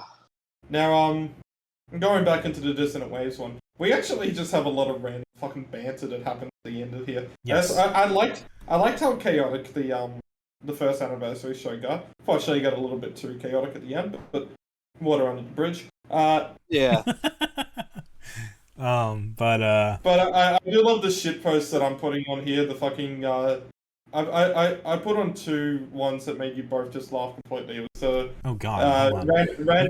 randomly covering randomly covering the microphones, I believe, at the end of Campfire with Yes. the My Blood Flows Harshly, and then I think we just all completely broke down at cover where I said I'm doing a cover of a love song, and then we all just. You two are just breaking down, and then you say it's better as a Devin Townsend, and for some reason I just start break down laughing as well. Yes. So you posted Feel the Flowers and Better All Along. I just figured out what image fits better. That is true, actually. It's the Polarity EP thing that was just the Polarity single from Cardinal Heart. Anyway, go ahead. Yeah. Yeah. The moments on here where Trix brings out her bass and just starts jamming along. Shit, it's just, fuck. Yeah. Discography, where I just sound so aggressive, like Riddle because discography, bam! And it's so shit, and I love the guitar tones so much. Yeah. They're just Ableton shit, and it's all so shit, but it's just so fun. But like you were how were you playing that? It's like a digital guitar, right? Yeah, so it's a MIDI instrument because the Rock Band 3 Pro guitar is actually a MIDI controller. Right. Because that's how they got all the shit to work. And you plug it in, you get Ableton, and then you do some other download with software and stuff, and you get your headphones to work as a microphone. Right. And it was playing like that, so that's why I could hear myself. So like realistically, how much different is that from Parannoul doing it? Well, Parannoul doesn't do it live or anything in there. That's all. He I MIDI think- sequences. Yeah. Sure. So it's completely different. Hey, I tried to bring you up again. Yeah, fair enough. Dissonant Waves intro I will be using for this episode. Hell yeah. Fair We'll finally get to test it out as an intro. But the mixing still sucks on it, so it's probably the only time I'll use it, but It's a good meme. Yeah. and I'll probably end it with me one day at the end of the podcast, because why not? Hell yeah. We'll end it with all of us singing along to something to cap off us doing our lyrics. Yeah. Yeah, out of all the stuff that I've released, because I did release this, but it is under our banner because this is our work. I think this. I don't think this is as good as my. I think still my best EP or my best work is the end of the podcast EP, because I think there's actually some songs on there. Not great, not groundbreaking, Sure. not like deserving of any more plays than they have, but I think they're fine to listen to. But this is by far the funnest thing I've ever released, because it's just is it an inside joke? Yes. Yeah. Like, it's not really a joke in this way, but you get what I mean. Like, this is kind of like an inside joke. Mm-hmm. But But we go back and listening to this, and I'm not cringing at any of this. I'm not thinking this could have been better. I am. I'm thinking this. I'm cringing at stuff. We're cringing. Thinking. I mean it in a way where I think this is just funny. This is just something we did. Yeah, I mean, I'm totally able to accept it as that. I just, me singing on there is not my favorite thing. Some of the shit that I say, I'm just like, oh, dude, Once shut up. upon a time, there was pigs, and I'm in the background going, smash mouth. See, that part I'm like, okay, but my weird rant about a campfire and Stranger Things, I'm like, what the fuck are you talking about? Yeah. Or where we just start lying, like, hey, for episode whatever, we're gonna do the no English episode. Yeah. And then we have never done that still. Yeah, we need to do that. God. We've gotten close. Last week and this week we've had projects that did not have English in them. Yeah. Technically, that's something fun. Instrumental's different, but Vision 3D stuff, Parannoul stuff, no English. If you didn't pick Donny Benét, I would have been or the isonosuke. Just get rid of a lot of the shit that we picked up. I could have had the best. Yeah, the best instrumentals, absolutely. Mm-hmm. Could have only been the only instrumentals, but yeah. So where does I Just Suck a Guitar, This Is a Failed Recording, I'm calling it an interlude to pad out time, intro outro mix come from? So that's the because obviously we've kind of been in the episode because of the issues with it. And Trix replaced it with that. What do you mean replaced it with that? The actual song that's on here that I put on there is is at the end of the episode. Oh, I forgot all about that. Yeah. Yeah, because I had to edit that when we lost that part of the episode. Yeah. Yeah. I forgot that I did it that way. Yeah. So that's cool. That's fun. I enjoy that. That is pretty cool. So that's the only non-live track, I guess, technically. Yeah. There's 10 live songs and then the edited version of Trix. Is that actually Trix's work? Yeah. Yep. It's Holy off her shit. EP. Holy shit! We've released something from Trix's EP finally. Yeah. Yeah. Well, There's an the official EP release of something off my EP. EP version, I believe, is less than a minute. Holy shit! Trix, you And get that money. This one's looped a little. Get that money that I spent on it. Yeah. Just donate to Trix's charity of choice. Really, Yep. that's on you to do. No, fuck you. Gotta get that capitalist money somehow. Cover's the best one. Cover's the best song. Yeah. Fair enough. It's definitely the moment where the mixing's the best on that. Accidentally, yes. Most experimental podcasts on the internet's always a fun one. Maybe one day at the end of the podcast. I just want to point out the names to this. I didn't go between both of us. So when I say both of us, I mean both of you. To go in about what the song titles would be, I would just cut up the moments which I thought could count as a song, and I would actually just give them afterwards, and then put live at the end of them. That's fine. Because that's just supposed to acknowledge what is a live. Because the last song on here was obviously not got the live at the end of it, but there's the first song. The first and last song are actual previously released songs from me and Trix. One of the first one being a live version, the second one being an outro mix. So if you ever do officially release that EP outside of YouTube, Trix, you have a different version. Released. Do not worry. Yeah, a bonus track. That I mixed and Ritz mixed technically. Yeah. Weirdly enough, all right. But also I can't remember if we used that omelet on an album on an episode art, but it's just such a good omelet. Now I had to use it. I do not believe we have. No. It's such a good fucking omelet. It looks like it. Anyone else have any That favorites to talk about? Any tracks? No. I feel like we've talked enough about it. Any part they hate about Live at the Anniversary Show 2020? The quality of my microphone. Very fair. Very fair. The fact that we haven't put out a sequel. We'll do it. I mean, we can edit any episode. We can edit multiple episodes and put out a sequel. Yeah. Anyway, we're now going away from all this DIY shit. No, we're not. Technically, we're not. Hold on. We're going away from all this do-it-yourself, you fucking nobody shit, to do-it-yourself, you people. Okay. Oh man. What is it? What is a discussion about Lorenzo and Petite League without discussing also Raccoon Love? Yeah. Cassette runner. I'm gonna be honest. This was actually a really fun EP. Yes. I was surprised at how much I enjoyed this. Like, Yeah. the only track that's in my playlist is High, but that song's... Oh, okay. Hold on a second. Interestingly, okay, so I bought this off Bandcamp and downloaded it, right? Yeah. Yep. It comes with a 5th track. Oh shit. Didn't know that. It comes with a track called B-side. Huh. That's adorable.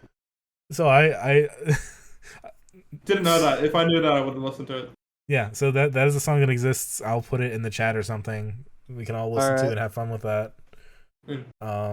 Maybe we'll bring it up again when we cover Raccoon Love again. Just a little coda, but Yeah. Best songs off here: Opener and the Closer. I like Smile quite a bit. Your smile's great. Can I make a comparison that I have not made much before, but will still get me killed? Yeah, that's what this podcast's all about. So I believe Cam Dickey is the singer. Smile is probably the best, most impassioned, or just like the most accurate Paul McCartney impression I've ever heard. Yeah. Did you know that he was in a band before Wings?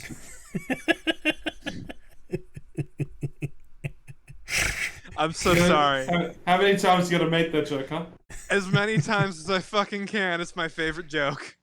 But in seriousness, there is a quality to Smile that reminds me of like a silly Paul McCartney song in the best way possible. I can see that actually, yeah. And it shows improvement in Cam's singing, and they talk about on this EP that it's like a evolution of their sound and a staple of what they want to make in the future, and I think that song specifically is a good example of what that could be. Yeah. Coffee at Night, a song about self-destruction and feeling bad about but not really sure what to do when people are self-destructing, topics and themes that are, a bit more advanced, I guess, than before, or at least that are fleshed out better. Yeah. I did not get a chance to really talk about Ballads of Adolescence when I picked it because that was the episode I was not here for. But yeah, I feel better now that I picked Cassette Runner and have really we actually like this quite a bit comparatively. Yeah. I like seeing artists improve. I like seeing people get a chance to kind of go ahead and still evolve as a person making music. Yeah. So I'm happy that they are continuing and making stuff because I've always felt bad that I gave Ballads a little bit of a bad rap and was a bit too harsh on it, given that it's a DIY project that people are basically figuring out for themselves. Yeah. Especially compared to the shit we put out.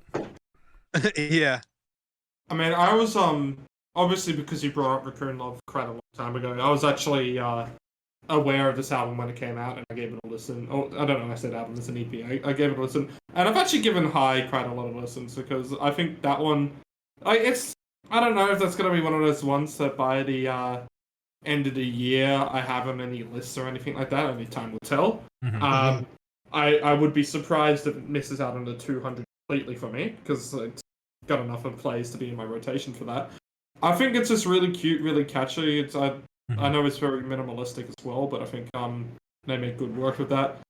Same with Coffee at Night. I think they're doing quite well with the little music, the little instrumentation that they're using. Yeah. Obviously, it looks like the album art on here is a reference to the kind of single arts of Joyrider. Yeah.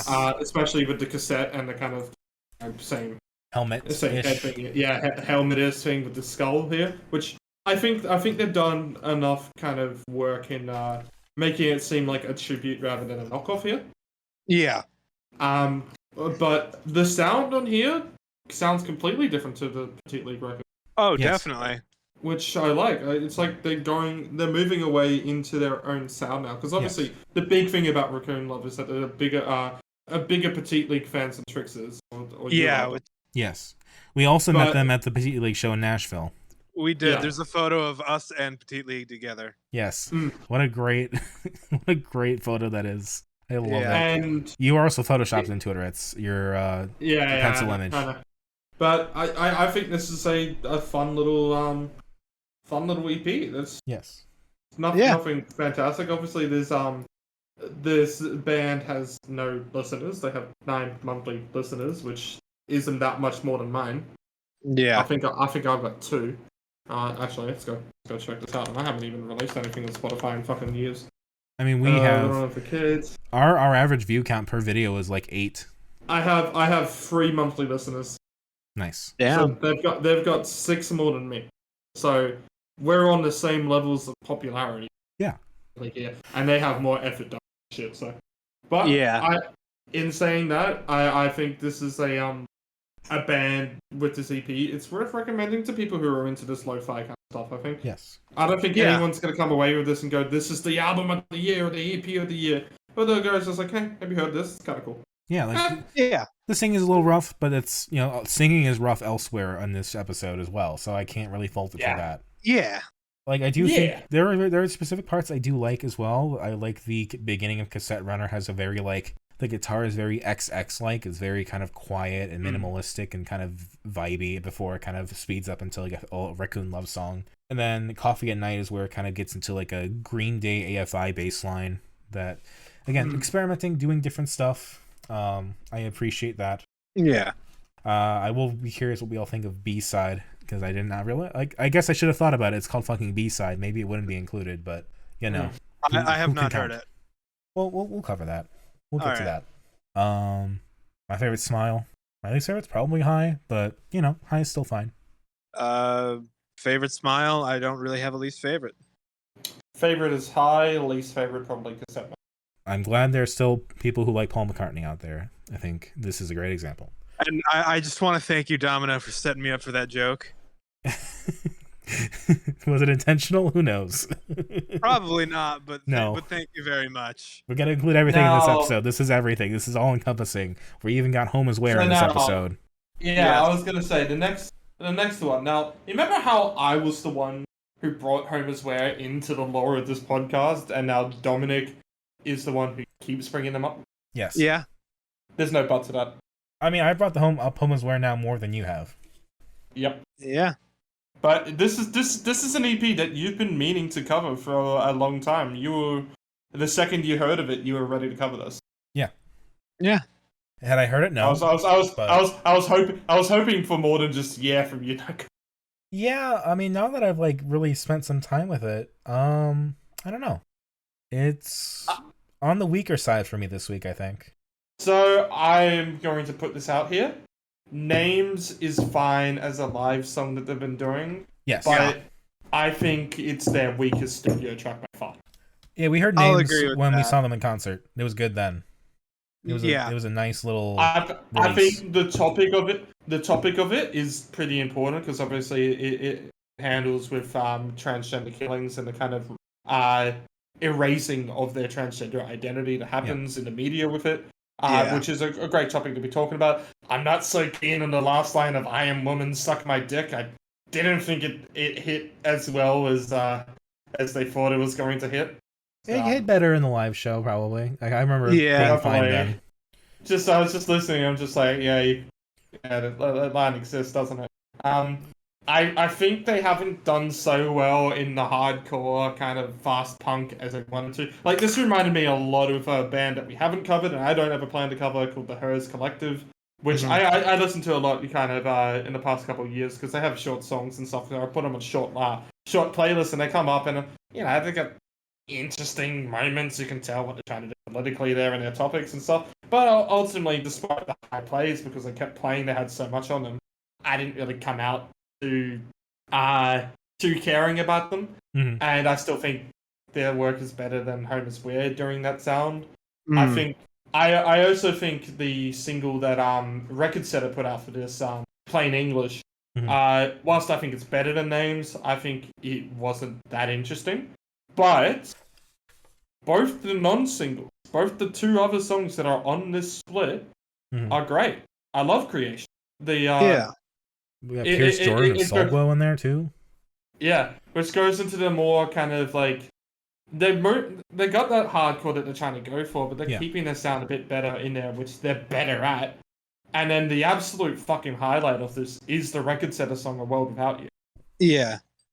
which I think finally I wasn't so keen on playing English. I was kind of just like, I thought it was fine, but I wasn't too interested in knowing about record setter. But now that I've heard "A World Without You," I'm like, okay, now I'll keep record setter in the fucking to know about this, because I think it's a fantastic song. I think both those two songs I expect to see in my top 100 at the end of the year. Interesting. Okay. Interesting. I think they're great, and I think the record setter one's going to be higher. I don't think they'll be like top 20 or anything. Currently in my head, I see it floating around the 70 range. Sure. But I also don't have many songs to get on. I don't have a full list or anything. Sure. Exactly. I can tell you this much: we're gonna have a great EP list best of this year. Absolutely. I can't believe Slythamine's going to be there. Yeah. It's got to be one of the lists. Oh, God. But for me, what I liked about Home Is Where was how original they felt when they did I Became Birds, and how it felt like it was an original voice in the emo scene. I guess my concern is that moving into the more hardcore stuff is they're losing some of that. Yeah, I hope this is just a temporary kind of stop that they're doing just to kind of branch out a bit. Yeah. And I hope one, I don't hope they make I Became Birds again, because I Became Birds is I Became Birds. So they don't need to improve on that. I think it's perfect. But I do want them to branch out from that sound, make something different. If this is just a pit stop in a way to kind of experiment so they can better work out with the next stuff, then I am all for it. Yeah. You can fuck up as much as you want when you're doing pit stops. If this is the new sound that Home Is Where is going to completely go for, I want them to take some... Take some what? Take some time. Yeah. I think Creationish is fine. I do find it funny that it's another hardcore song with violin. That's the third time we've had that this year. I still wonder if it's better than the one Foxtail song I like, which I can't pronounce. Oh, it's better than Foxtails, trust me. I know, I like Attaque Nerviros, or however the fuck you pronounce that. I think that song, which it kind of is a bit familiar with, is slightly better than Creationist. I might still like Your Arms Are My Cocoon more, but that's just me. Yeah, that's how opinions work. Yeah. But I do like the song better. I do think Creationist does have like a headbanger quality to it. I do like Pierce Jordan's vocals. I think, bringing more people into it, more trans women into it is good. I think we should probably cover Soul Glows album from this year at some point. Yeah, so when I was doing that comparison to the Hers Collective, I forgot to mention Pierce Jordan actually did appear on one of their albums. Makes sense. Yeah. I also Laura Jane Grace did as well. Oh, good. I think A World Without You is... What A World Without You actually reminds me of is Griefeater, believe it or not. I can see that. I think that is a tune they would fuck with. It is a bit shoegazy, that one. So it gives me that like beach vibe, but like at night, which I associate with Griefeater and Sorner even. I don't know what it is about the imagery that works for me, but that's what it is. Let Trick speak. I interrupted her like 3 times. That's okay. We'll go Tricks, but put in my point. I do want to talk about the art. All right, mine's just kind of a weird aside, but I would like to say that I'd like to see what happened to that song Skin Meadow, I think it was called. If that's going to be put on an EP or something. Right. The one I thought was Skin Metal, and you'd be like, no, it's Skin Meadow. It sounded like Meadow to me. Who knows? It was done live. Yeah. Yeah, it's like nice seeing names land somewhere, but it's always, when they do new songs, it's like, is this going to be a thing? Is this just like a live thing? Who knows? With a split, there's not usually so much as an advertised as a big single for an album or anything, so I'm expecting it's probably... Names isn't something they ever expected to put on an album and just wanted to put... I mean, they consider I Became Birds to be an album, in which I say, fuck you, it's an EP. I think Names fits the subject matter. Yeah. It's an EP made by trans women, art's done by trans women. It's a song about trans women. It makes sense. Yeah. The big fucking thing, and I'm also just saying now that awake but still in bed also has a fucking single out, so hopefully she puts out an album this year, and that would be something I'll cover, because that's what started me into this whole wave. But the big thing I wanted to talk about is the artwork for this, and it's disgusting. Yeah, it's intestines. In a good way, but it's disgusting. Just a person with intestines hanging out. I picked this up the cassette actually because Polyvinyl had it on sale for $5. That gold-plated cassette or whatever. Yeah, the gold-plated one. So hopefully when that arrives, I'm just gonna be like, okay, that's cool. I'm gonna put it behind the Petite League cassette. Yes. Yeah, I have a stack of 3 cassettes. Petite League, Joyrider, Witch, the German cassette, and Stomach Book. I have my Joyrider cassette. I'm gonna add my Griefeater cassette when I get that. I'm gonna get it at the next show they're gonna be at. Actually, very excited for that. Hell yeah! Well, mine's gonna be should anyone want a cassette from that show? Yeah, actually, I'll take one. Yeah, fuck it, get me one. I'll see if I can buy 3 cassettes. Excellent. And I'm just gonna point out what my cassette collection will be now with Griefeater. We can add that. It would be the Homer's Wear split one. It will be Petite League's Joyrider. And then This Is Serious Mum has a replica cassette. So there's no actual media on the cassette. It's just a replica one. Good. That's hilarious. I will remind myself to get 3 cassettes from the bunch if I can, if they'll allow me to. I mean, when I first heard that this split was announced, I was excited. When I listened to the singles, I was like, eh. And then when I listened to the full split, I went, yeah. So that's where I am with this. Homer's Wears I Became Birds is still their best effort. Oh, yeah. Definitely. I still listen to Long Distance Conjoined Twins and Assisted Harakiri as much as I did last year, because those songs are potentially going to be some of my favorites of the decade at this rate. I was singing, which one was I singing in the bathroom today? Probably Assisted. Long Distance Conjoined Twins. Oh, it was Long Distance. I still like All Around Humper was way cool. That song for me is what those songs are for you too. Yeah, but that's the thing. It's like when we go into Homer's Wear's discography so far, and that's why we're hoping this isn't a change from what we a complete change. Yeah, because we think we believe that I Became Birds is a masterpiece. It's fantastic. It's good. It's really good. So I'm hoping, like I'm saying, I come out of this hoping there's that this is a pit stop, and we see them not completely ditching their sound, but just evolving it with stuff that they've experimented with. Yeah. And I also come in out of this a bit more interested in Record Setter than what I thought I was. Yeah. For a split like this, not a bad way. I was reading about the Record Setter's history a little bit, and it was interesting that, like, at this point in their career, Record Setter was supposed to be done. And then when they were trying to end it is when they finally got popularity, and, like, people started recognizing their songs. So they're like, oh, well, let's keep going. Huh.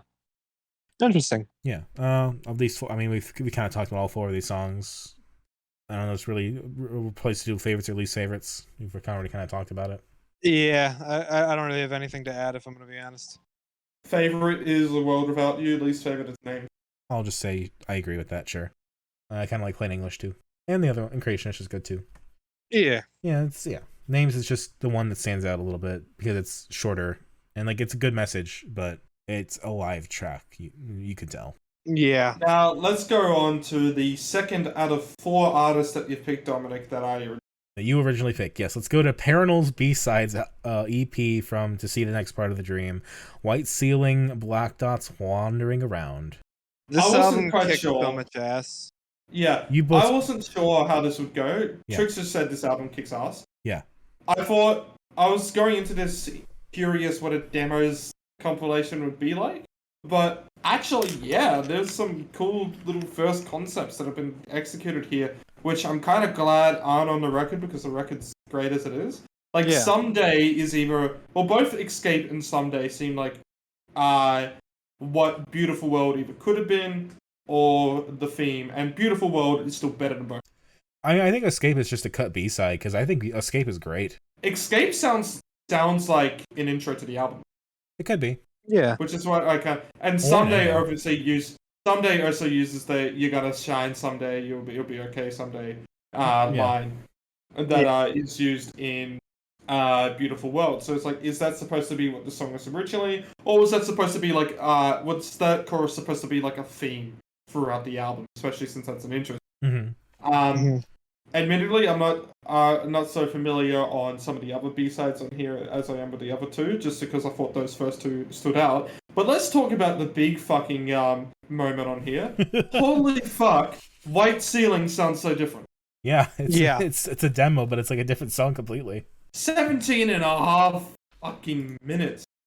Yeah, And it is good. it's better than the other one. Yeah.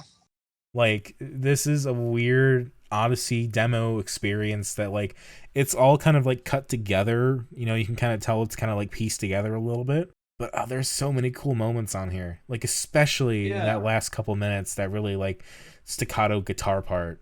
Yeah. Yeah, I mean, I still prefer the version of White Ceiling that's actually used. I think my favorite off this EP is Someday. I think that one's just a guitar riff is so fucking, as Trick says, kicks ass. It's less shoegazy, this EP, surprisingly. Yeah, this is more synthy, like has some like heavenly kind of vocal, not even vocals, but like heavenly sounds.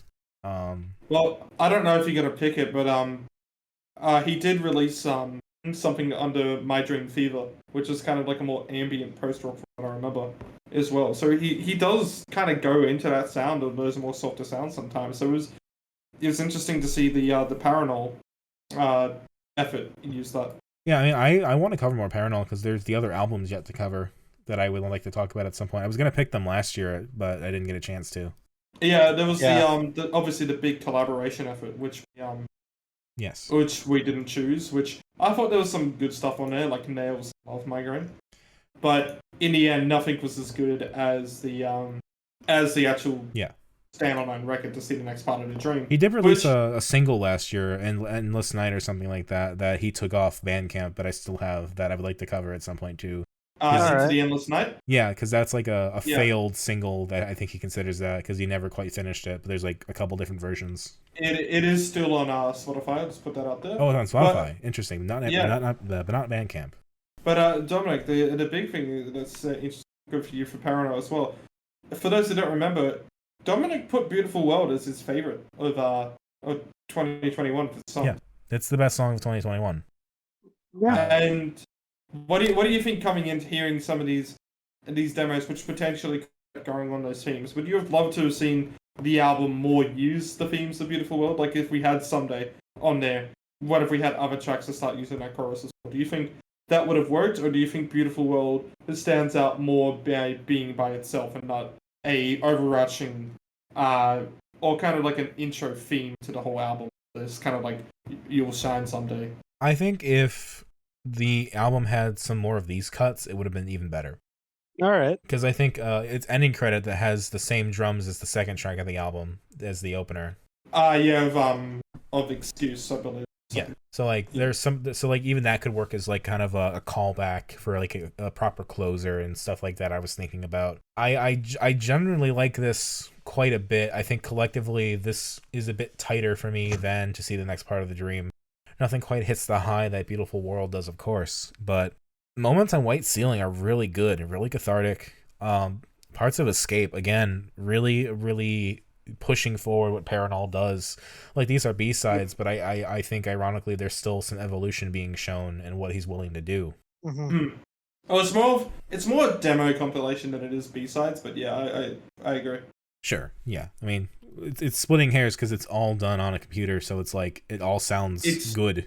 Remember that the actual album itself was, I believe it was 1 hour long and was 10 songs, and this is 6 songs and 40 songs. I mean, a lot of that's White Ceiling, of course. Yeah, a lot of that is White Ceiling, which we've gone with some really fucking songs. Holy fuck. Yeah, we got a lot of long songs lately. Yeah. But obviously, again, this is an example of like the vocals are a bit, rough at times. That is just part of the experience. And he admits to himself his vocals are not the best, but I don't care, really. I mean, I think it adds to the vibe. Yeah, but I think he's so good at sequencing songs. He's just really good at like figuring out how to make songs work, the transitions, the segments, just composing a song is his forte. Even if it's I would a just long like song. to interrupt for a second and say that we have been recording for 2 hours. I was about to say that as well. We have had a great fucking day at the office today, haven't we? Oh god, This is exactly what I predicted happening. So I'm glad we're doing this. If we're picking this much stuff, we have to give it all consideration. Yeah. I'm so thankful that OK Cool is only another 5 seconds. Oh God. Yeah. We'll get Thank you. there. Okay, cool for being short. Yeah, I think the OK Cool one is one where somehow it might be impossible to not talk about it longer than the thing goes by. Sure. Yeah, we'll get there though. I think this is we've listened to 2 shoegaze EPs so far this year, really, that are from this year, and they're both pretty good. I think Look, I can give you some more amateur shoegaze if you want. we might as well at some point. I think in some ways this album is better, and in some ways I like parts of Griefeater better. If I had to stack them against each other in the long run, I'm gonna predict that this EP will win out, but I'm curious what it will look like by the end of the year. Yeah. I like Parannoul. Parannoul puts out good. Yes, I had moments when I was like, he's a genius. He's just really good. You've dreamt about him. Yes, I dreamt that he did a concert, like a real ass concert. Yeah. I don't even like. Yeah, you put that in the when I did my top 100, and your intro was literally just you talking about how you wanted so badly to see Parannoul and dreamt about him, which I think was still one of the coolest intros of that.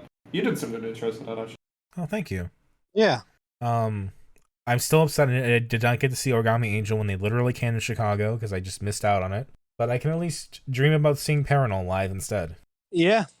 And there is that Parannoul concert that is on YouTube that is pretty good. It's not so much a concert as it is a live performance for an award show, I believe it was. Yeah, something like that. But like for like a stripped down piano based version of Beautiful World and all of that, it's a pretty decent job of it. Well, I remember when I posted it, and you said afterwards that you thought you were only just gonna, and then you watched the whole fucking thing. Yeah. Yeah. Good EP. Yes. Favorites, unless you want to talk about Growing Pain or Ending Credit a bit more. Nah, we got a lot more to cover on here. I think Growing Pain's the weakest part for me because it's more of just a regular song. It's more of a ballady or just a piano song. I don't know. It's cool. Favorites are Escape and Someday. White Ceiling demo is so interesting, even if I'd still prefer the original White. Oh, not the original, the actual released properly version of White Ceiling, whatever you want to call it. Yeah. 10-minute version, we'll say. I agree. Growing fine. Yeah. My favorites are Escaping White Ceiling demo. Least favorites Growing Pain. This whole album kicked ass. Hell yeah. 2-hour mark, baby. I wonder what that'll be like when I actually edit it, but 2-hour mark has been hit. Yeah. All right. Now to talk about Mr. Donny Benét and his instrumental EP, Le Piano. Spoiler alert, this is my favorite of the week. Hell yeah. Well, I like it. I think Donny Benét is a very accomplished musician just in his own right, but this also made me realize that, holy fuck, I love his voice. You cut out for that voice part. Yeah, I didn't enjoy this as much as Mr. Experience, because I think what a big draw to him is how sexy he makes his songs with his vocals. That's what I like most about it. Like songs like Moving Up and Girl of My Dreams, where he's like very Reach Out. Nearly That's a good song. Yeah. Reach Out as well, obviously, but I was talking about those two specifically. Sure, yeah. I'm sorry. And Tricks, I'll get to you in a second. Where I think he's a bit more seductive, nearly, in his voice and stuff, which is a great draw into the songs. And I think there's a good experimentation of the instrumentations happening on here, and just trying to let that go in. But I ended up being a little less interested by the end. Anyway, Tricks, now you may speak. I was just playing airbase to this entire fucking EP. I can believe that. Like, holy shit, there is just some tasty fucking licks all over this EP. He doesn't even play as much bass as before, though. No, but what there is just bass porn. And one of the interviews, I think I posted it in the chat, he talks about basically over the pandemic, he was like learning drums. And so that's more on here now, is kind of him doing drums and keys. Yeah. And it was interesting, kind of like, he was just talking about like, I like just saw my family and like did other things throughout this, and I just kind of made this to put something out that I wanted to do, but not also overshadow Mr. Experience. Yeah, because he likes. I don't think he should have been worried about overshadowing Experience. Yeah, I mean, he said he would have done this anyway. I'm curious when this would have happened without the pandemic, but he likes city pop. He likes Japanese music, kind of like, or like Euro jazz. He talks about quite a bit. and this is kind of like all inspired by that. And I think, you know, it's music. It's like just fun instrumentals that you can just like relax to, and I really enjoy that part of it. Yeah. A while ago, I was watching interviews from him where he was just talking about his inspirations for bass, and he's playing this fretless music band from the '80s, and he's just like, "Yeah, I'm a big fan of Eberhard Weber." Pause the video, and I'm like, "Holy fuck, this guy's got cred." What is the band called? Eberhard Weber. Eberhard Weber. He was the bass player for the band The Weather Report before Jaco Pastorius. Okay. And he played one of the first electric double basses. Okay. So once he noticed that, I'm like, okay, this guy knows his shit, and he absolutely does. It just kicks ass. I appreciate his attempt. Like, he just putting some, like, is it like MIDI flutes I'm hearing? I think so. I appreciate kind of also like the one of the creators of MIDI died. Rip to that guy. I can't remember his name. Yeah. That was Dave Smith. Yes. He has the most generic name ever. Yes. But him doing like MIDI flutes and like kind of a different style, like it was almost video gamey at points. I'm like, is he inspired by like Zelda and stuff? But yeah, Cappuccino, Forgotten Spring, just really fucking groovy. Like Forgotten Spring too is kind of like a Michael Jackson beat. Yeah. I could see that being like a really cool 80s thing had that come out then. Like, you know, people say that, you know, there's a lot of like 80s inspired music that's come out now that, oh yeah, it would have been great in the 80s. This is Forgotten Spring is a song I actually think would have been popular had it come out 40 years ago. Yeah. Like, we can have a lot of rose tinted nostalgia goggles and whatever, but I legitimately think this is one of the best versions of that, where it's like, yeah, had this been the track to some kind of like Michael Jackson or something, people would have been fucking all over it. Yeah. And then like Passenger's like a cool little like Tron-ish ending, where it's a bit more electronic and gamey, you know. I was thinking about like Chrono Trigger and Mario 64 as far as sounds go, because there's like kind of sound that's like, well, definitely out of all the stuff that we've done this week, which could be video game music, this is by far the first. Yeah. because like that brrr and Passenger kind of reminds me of like Dire Docks or the other Water World in Mario 64, or like a nice little Chrono Trigger thing. Yeah. Parts of it also remind me of Max Payne 3 a bit, but that's probably just because I have Max Payne 3 on the brain. I need to play that. It's a good soundtrack. Yeah.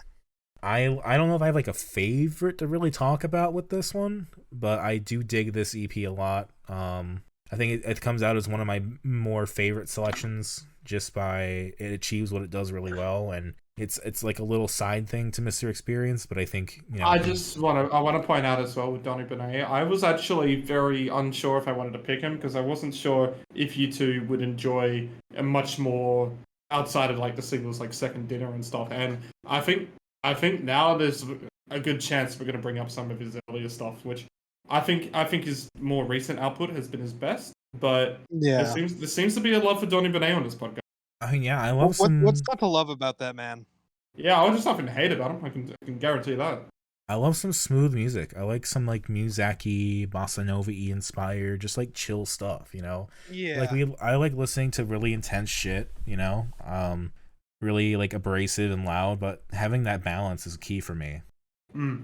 Like just like listening to something intense like a Devin Townsend project, and then just relaxing with like this EP is like a great double header, you know.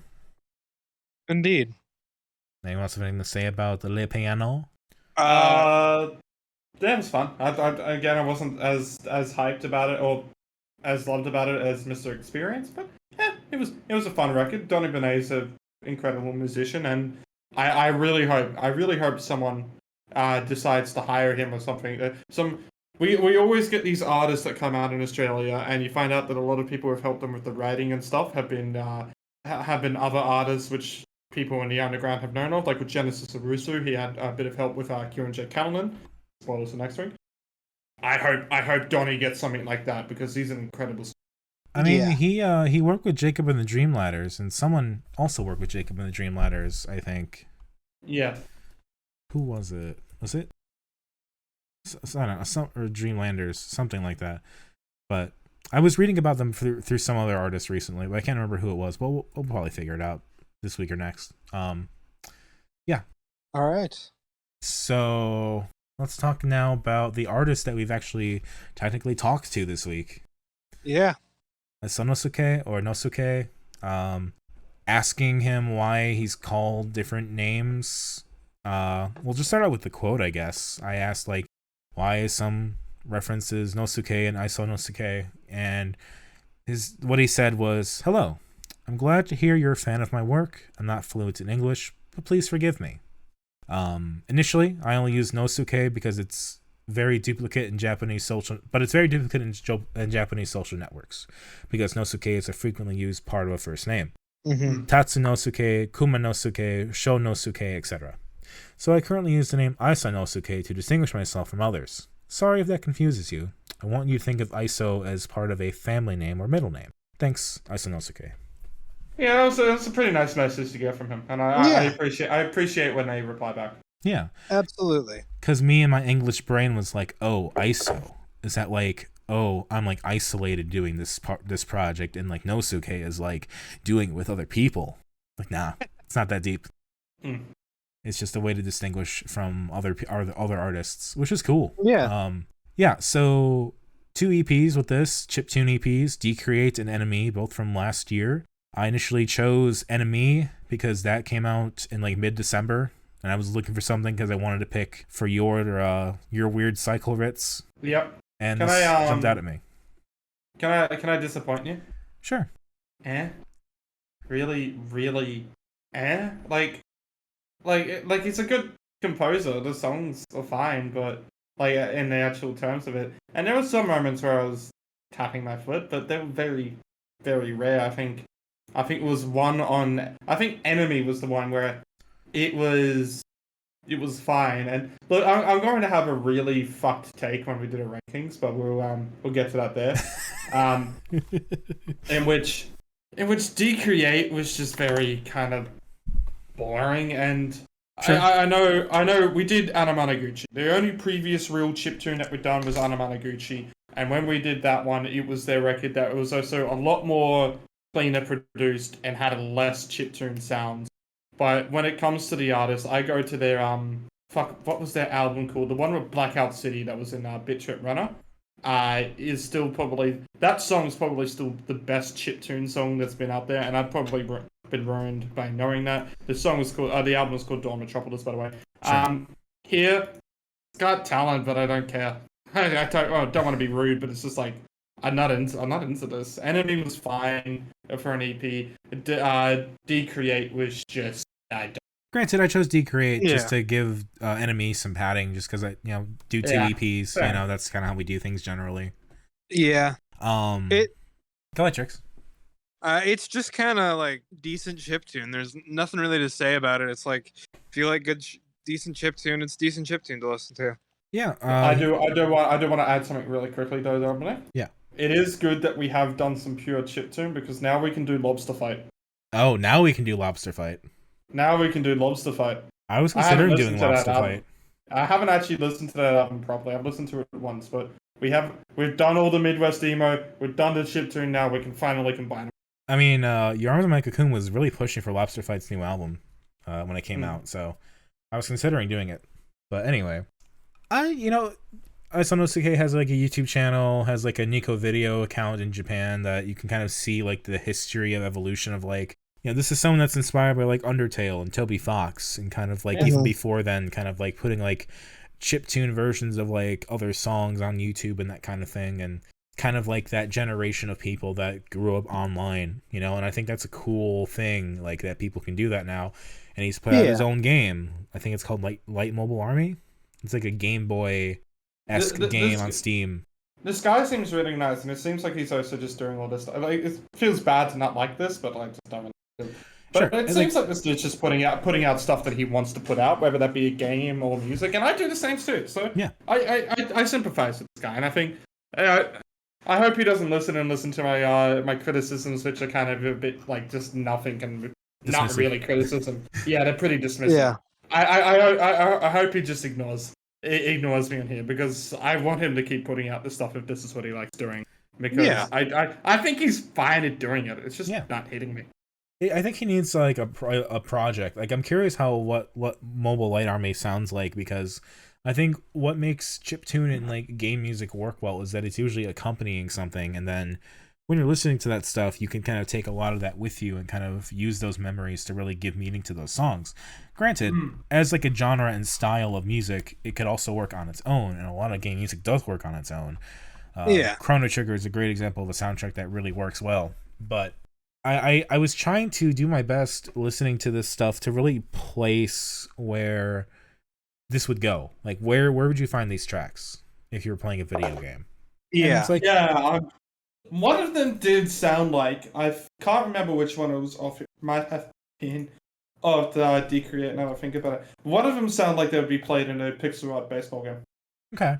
I know, like, off DECREATE, Pulsation was the one that I'm like, that's kind of like a metal, like a Mega Man Battle Network theme, or like an F-Zero, like, post-race, kind of like that, kind of like really chill, futuristic-y kind of sound. Yeah. But the thing that's interesting about a lot of these songs to me is how dynamic they are and how they kind of change in style, and they kind of get more show tuney here, a bit more chill there. And generally, video game songs aren't as dynamic because they're meant to evoke a specific thing or are meant to be used in a specific place. And so they're trying to be loopable, kind of be used for that. Whereas I was kind of thinking about like these songs, if they're gonna like work as like themes and all of that stuff, I feel like you kind of are combining, like, here's like the happy theme, here's like a more serious theme, here's the first time you meet this boss, and then like the second time you meet the boss and he's scarier or something like that, Yeah. So there was kind of some of that for me. I was like, I'm kind of applying a lot of game tropes to something that's not made for a game, but that's kind of what I was thinking about given where this all comes from. Yeah, I get you. That said, this week gave me a great time to practice writing in both Korean and Japanese. So I appreciate that quite a bit, because I know everything about those two languages. Hell yeah. I am not just desperately trying to trace lines that I think look almost right, but probably aren't at all. Yeah. I do think eneME is the better EP. It has a lot more going on. One of the highlights I reckon of here, and I don't know why it's called this. I don't know what it means, but Black Man Bar. I had questions about that. I think it's like Black Mamba. Oh, okay. That makes more sense because I was questioning that one for a little. I was too, and that's the way it makes sense to me. But it also might not be that. I was like maybe Mamba. You ever seen that video of the guy in China, and he's trying to scare somebody, this old couple, and he's got the Iron Man mask, and they don't react, and then he lifts up and he's a black man, and then they're scared off. I did not see that. It's a very old like YouTube haiku video. Oh, interesting. Yeah. Yeah, I think Black Mamba is kind of one of the better songs off the eneME EP. It's a bit more groovy. Yeah. It's one of those ones that if you like cut like 20 seconds off of it, I could see where the loop is even. I also like Venom Wave 33. It's like a good intro, a track screen song that kind of like introduces the game, or it ramps up a little bit and gets you ready to play. The second track, I feel like, weirdly enough, the second track, what is it? Oligocheta? What the fuck that is? I feel like that was called something else before. I could be entirely crazy, but I just don't remember seeing that name before. But who knows? I might just entirely be wrong. But yeah, eneME is more Mega Man like. I enjoyed that. Clearly inspired by Undertale and that style of music. Interesting to see kind of like that, that kind of thing kind of go back and forth, where Toby Fox is inspired by other video games to make a soundtrack, and now people are inspired by Toby Fox to make a soundtrack. Yeah. But, maybe this stuff really is best kept in this episode, kind of among everything else, where, I don't know how this would have gone down on its own if these two EPs were just my contribution for the episode. Yeah, pretty much, yeah. Which is why I kept kind of delaying doing them. Like, is it this week? Oh, I might as well do Years and Years instead. So, would you have rather listen I'm to still these not- two or Years and Years? I guess is the question. These two. Rather listen to Wildlife again. There. Were you gonna say Ritz? That's what I said. Oh, Well, I'll okay. listen to Wildlife again. All right. Anything else? Anyone want to say anything else? Now we've done chiptune. I prefer Anamanaguchi, but I really don't have anything extra to add. It's fine, chiptune. Black Mamba is my favorite, least favorite. Something of DECREATE. Pronounce it, nor am I going to try and pronounce it. Yeah, I don't know how to read or pronounce Japanese. Black Manda's pretty good. I only did Japanese in year 8, and I passed all my tests because the teacher forgot to take off the Japanese alphabet off the wall. So I copied straight from that. LOL. That's pretty funny. Venom Wave 33 is kind of cool. If I pick anything on DECREATE, Pulsation, I like. Least favorites, I don't really feel like anything is bad enough or worse enough to be a least favorite. Yeah. It's all just kind of good for me. Okay. Cool. That was the worst fucking fun you've ever done. So, okay, cool. They put out 2 songs, and y'all said it was a single, and I'm like, nah, they're doing like a weird EP thing. And it's kind of both. It's weird. I didn't really say it was a single. I knew it was kind of like an EP, but it's also like this just feels like 3 minutes cut off an album. Yeah. I called it a single, Yes. but that's just because I call anything that's like 2-3 tracks a single. So apparently when I looked it up, this is a 2-part single. Time and a Half came out earlier in the year, and then they had planned to release Self So afterward as a 2-part EP called Songs from the Spare Room. Or a two-part single. Sorry, not EP, single. But either way, it's an A-side and a B-side. I wanted some more songs off here. Time and a Half is not interesting, but Self So is. Time and a Half has the music video. The music video is kind of cool. Yeah, I didn't watch that. They do have the vocal sample at the end of Alex Trebek saying, "You really make me feel inadequate." Sorry about that. So Self So, I think at least I'm trying to also like Time and a Half doesn't really have an intro, and then it just dives right in to 1:30 minutes of just normal music that I don't want to I don't want to be mean, but this could have stayed in the spare room. It's just not interesting.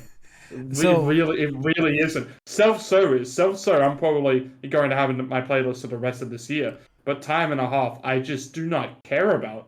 I also think, like, compared to everything else I've picked, it's kind of just a normal pick. Yeah. It's kind of just like there with everything else. Again, with the isonosuke, you could not have picked this on your own. Oh yeah, could I not have what? Picked this on your own. No. I could have picked Okay Cool on my own. Not without other stuff. Oh yeah. No. Yeah. This was something I added just to give the list a bit more oomph. Fair enough. Because like I said, we're all gonna pick a number, and it was gonna be like, oh okay, you picked number 8. Okay, cool. You picked number 1, Ritalin for Kids, and I'll pick Cassette Runner because why not? But right. they're calling themselves shoegaze, emo-y, and I don't super see it. Nah, this is just the alternative indie. I mean, Surrealist had a little bit with stuff like Hurts to be in hyper vigilant, which it's kind of more like kind of Vietnam. But I mean, yeah, this Self So is like a single, which I hope is on. If this stuff is on an album, then that would be fine, and maybe Time and a Half will work better with songs with another song surrounding it. But yeah.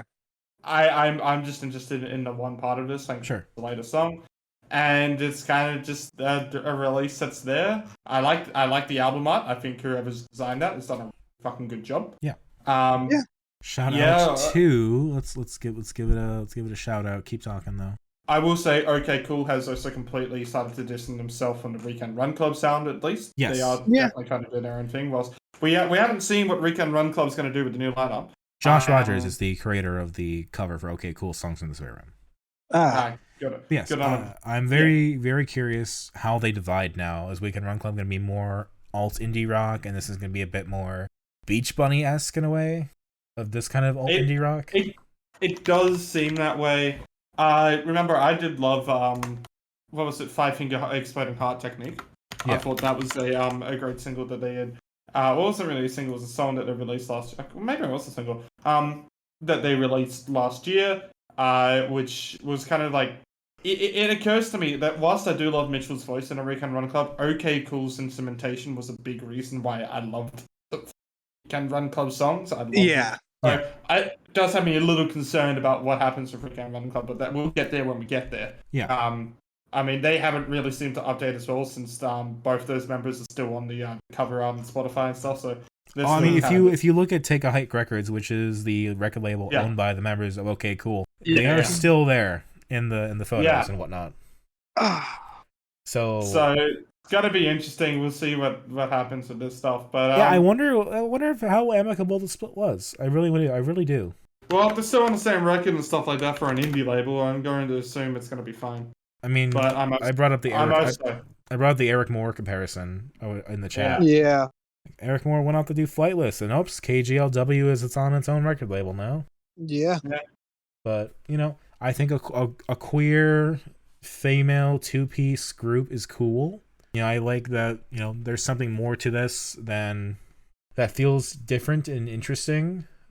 A bit more like Beach Bunny, but not completely. Yeah. I also was not the biggest fan of Surrealist. I liked eneME a bit better, but you two liked Surrealist quite a bit. Yeah. Chicks, have you seen this shit? Have you seen the Recon Run Club sandwich t-shirt? I have not. I believe I own that. I'm posting this. No, I'm pretty sure I own that. Yes, I have that shirt. I might need to get that. Yeah, that's a good looking sandwich. Holy shit. Yeah, I would absolutely devour that right now. Yeah, fuck. Can I just say, as an aside, I've been half playing Mario Picross while we're talking about this. Just that bored. Are you winning? Yeah, I already halfway through the game. Well, we've only got 2 more things to talk about albums wise, and we're 2.5 hours in. I'm done talking about OK Cool. We already know what my favorite is. Self-so's fine. Time and a half. I don't know why it's a 2-part single, but hey. Yeah. Okay, so let's talk about the Chocolate Flux Storm, King Gizzler's Wiz, Satanic Slumber Party. Yeah. I enjoyed this more than Songs in the Spare Room, but it's kind of I'm not that into this. I think I enjoy Songs in the Spare Room a little bit more. I think this is an interesting collaboration that's happened in a cool jam session, but after a lot of listens to this, it's kind of Dripping Tap was better. Yeah, you got the Dripping Tap and then this. I actually think I like this better than Somnium Gatherum. I mean, I'm not surprised. This is pretty doomy. It's doomy. It's very atmospheric. This reminds me of the shit like Priest Sister Swallowing a Donkey's Eye from Avery Island. Mm-hmm. I think Jeff Mangum did it better. Yeah. I mean, this is the first that we've done Tropical Fuckstorm in a long time. Since when was the last time we even talked about Tropical Fuckstorm? We did the first album last year. Yeah. And that was an artist that I've been meaning to do for a while. And this is the last one out of all the artists that I've originally brought up that year on here. And we all loved the Laughing Death and Meat Space from what I remember. Yeah. And this to me is a huge disappointing follow-up. It's like, it's you got... It's not hugely disappointing, and it's not really a follow-up either. In terms of us listening. It's a cool EP that exists. I don't hate it, but I'm just I just want to know the world in which you get this material and you make the Dripping Tap, a song that fucks, and you have this EP, an EP that gets fucked. Well, Tropical Fuckstorm have obviously always been a lot more sludgier in their sound. Yeah. Yeah. And the Satanic Slumber Party and the Dripping Tap are 2 completely different takes on recording sessions, and Dripping Tap is a lot cleaner, a lot more proggy, even say on there.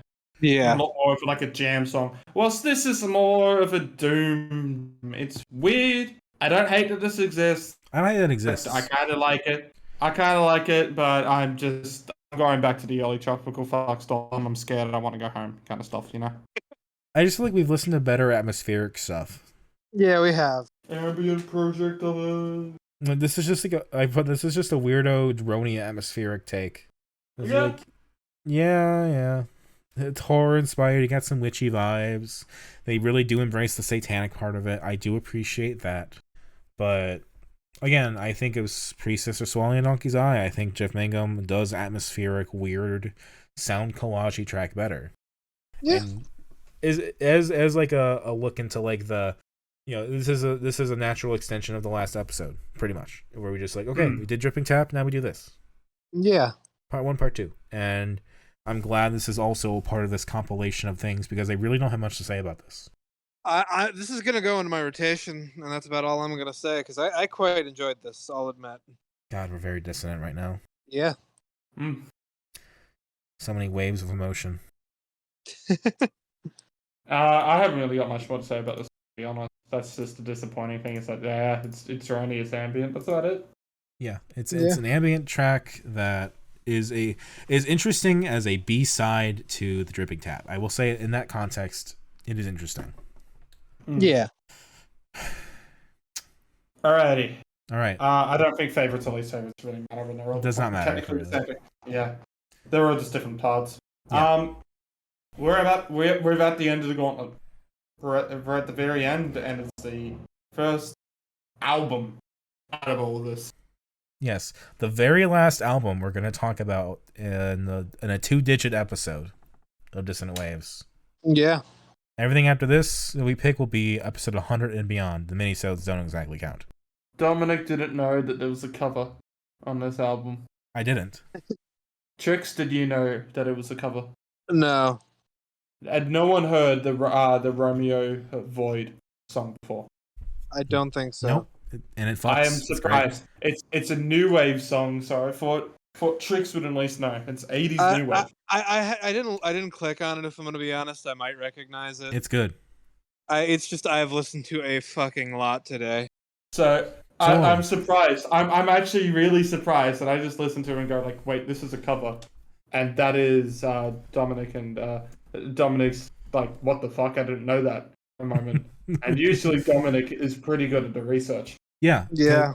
Nothing I saw about anything tells me that Never Say Never is a cover unless I specifically look it up. But why would I look it up? It feels like a sleazier song that belongs on this record. But also, hey, I might like you better if we slept together. Yeah. I might like you better.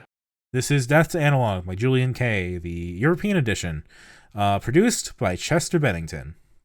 Oh, I like this album, actually. Julien-K and Chester Bennington also did a project called Dead by Sunrise, the same year this came out initially.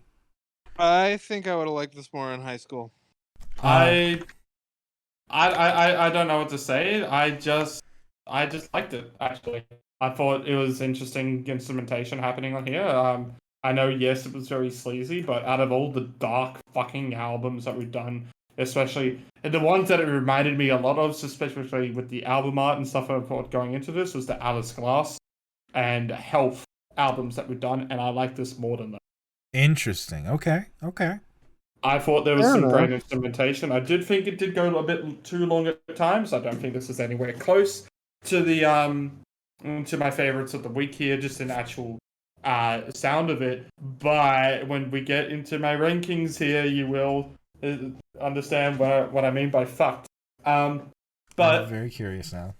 I like songs. I actually like that cover of Never Say Never. I think they've done a really good job on here. They did. I liked Maestro. I liked Technical Difficulties, obviously. I thought those were some great moments. I thought at the end it got very fucking slow for no reason. And I mean, that's bonus tracks, you know. Yeah. Spoiler, I didn't get time to listen to the remix. I apologize for that. It's fine. It's actually not a bad version of Maestro, but like, yeah. It was just a weird thing of like, okay, this version has everything I have, I guess, in this other track. I guess we'll just choose that. It's whatever. But so the interesting thing I want to talk about with this is that, first of all, Julien-K is a offshoot of Orgy. And Orgy has its roots in an act called Sex Art, which also Orgy, had, from what I remember, Jonathan Davis. Yeah, I wanted to say Orgy. I'm pretty sure their most popular song was their cover of Blue Monday. Yes, that is one of them. Yeah. Yes, and yeah. So this is a act which is very tied to nu metal, to Korn, to Chester Bennington and Linkin Park. Yeah. The singer of this is also currently the singer of eneME, I believe. Yes, Ryan Shuck. So I'm totally not posting a relevant image at the moment. Out the Edge. Yeah, no. So that's the fun part, is that Julien-K did a track for Shadow the Hedgehog and Sonic Heroes. Yeah. That is among their first singles. Yeah. Now, so interestingly, so this project started in 2003. When they launched their website, they had demos, I think, of like Kick the Bass, Technical Difficulties, a few songs like that were just on their website. This album came out 6 years later. They worked on this for a long time. Yeah, that is impressive. And look, we've covered our fair share of Sonic music. We haven't gotten to the Shadow the Hedgehog game yet, and I hope we do. It's the greatest game of all time. It is. Can I spoil? I can't remember if I spoiled the Sonic 2 ending yet. Have I? No, I mean, go ahead and tell us about it. Well, of course, the big spoiler at the end of it is that they announced that Project Shadow is Yeah.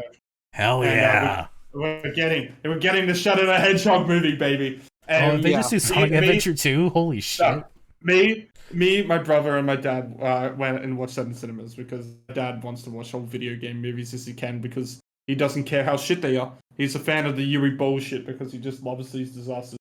And we were going out, and the next generation of Sonic fans, so we're pretty much watching it. So, like, by next generation, I mean the generation of ours, but it's a generation completely missed out on Shadow the Hedgehog's video game. Yes. And my brother was talking to these 13-year-old girls and stuff, and they were talking about how I've never played Shadow the Hedgehog and I really wanted to, and we're just thinking, it's like, are you sure about that? Shadow the Hedgehog is legendarily like the game that taught me what bad games are. It disappointed me immensely as a child. My dad doesn't even really know what Shadow the Hedgehog of the game was. I'm just like, look, the creation of it is that they asked a survey what was the feature that they wanted to see in Sonic the most, and the number one response was a gun. Can I give kind of a maybe controversial hot take? Sure. Go ahead. Shadow the Hedgehog isn't that bad a game. It's Damn, better than not Sonic here. 06. It's better than Sonic 06. It has Where's some that damn fourth Chaos Emerald? There's some concepts that I remember they tried to do in Shadow the Hedgehog, specifically with kind of like this whole do you take a villainous or hero path kind of live during the game. Morality. Which I thought they've done. Yeah. It's like 27 endings or something like that. Yeah. Doesn't mean they ridiculous. did it too great. It did it too great though. Yeah. But I mean, so I talked about in our Nickelback episode that Shadow the Hedgehog's music was inspired by like Nickelback, and I think that is true to a degree. But like thinking about it, imagine Shadow just going, "Not like you, say sorry." So like realistically though, looking at it now, I think Shadow the Hedgehog is more inspired by Linkin Park, and this is kind of like the proof in the pudding of Julien-K being involved in both Shadow the Hedgehog and Chester Bennington. Look, I'm just saying, in the Shadow the Hedgehog movie, if he doesn't scream out Maria at least once, Maria, he needs to scream it out in the most we need to hear the "Where's that damn fourth Chaos Emerald" line too. Yeah. That'll be the Dr. Eggman line or something, I'm sure. I'm hoping we get Nerd Cube to do some of the writing, just so we can hear Eggman going, "Who posted my nudes on Twitter.com again?" That wasn't Nerd Cubed. Oh, who was it? That one? It was Snapcube. Oh, Snapcube. Sorry, yeah, you're right. I got my cubes YouTube channels. up. Yeah, my cues from Jump. That was such a fucking great redub. Like, hey, Ritz, Who posted Ritz, my Ritz, nudes on Twitter.com? Ritz, did you update Wikipedia? No. I'm looking at the Death to Analog page again, and it says Romeo Void cover for Never Say Never. Yeah, I did not fucking update it until. I swear to God that was not there before. It was there when I looked a while ago. I swear to God that was not there when I looked this week. God damn. But it said it was last edited on February 27th. I must have been blind the entire time. Dominic's having a panic attack. My note taking failed me. This gauntlet has broken me. The Mandela effect. It wasn't a cover this whole time. The universes collided and put the Romeo Void thing just to fuck with you. Huh? It's like how that fucking Super Mario 64 strategy just was like a cosmic ray flipping a random bit. Yeah. Yeah. So, other fun things about this album. There was a music video for Kick the Bass that had an explicit version that was aired exclusively on Playboy Online. Yeah. And I fucking love listening to Julien-K whilst I'm rubbing one out. and it features Chester Bennington and his wife, and it's an 18+ video. Yeah. So, granted, I had thought this was a bit sleazy at times. I think System D-Sex is a great example of that. I think the sleaze works with it though. Yeah, it makes sense. But I also but Never Say Never, the context of it being a cover does help that a little bit. Yep. But the parts that I liked are the parts that I felt were the most inspired by Linkin Park, because there are some songs in here that are definitely similar vocal intonations and progressions, and other songs that are a bit more electronic and do not feel like they are as inspired by that. Mm-hmm. Kick the Bass is one of the earliest tracks and has been reworked to be on the album, but probably not produced by Chester Bennington, I'm going to guess. Just for how long ago it was initially created. But I am intrigued that you two like this more. I always thought this was going to be a weaker pick that I wasn't sure was going to go over well. I didn't really like this one as much. I think I would have liked it more in high school, but Fair enough. I just like it.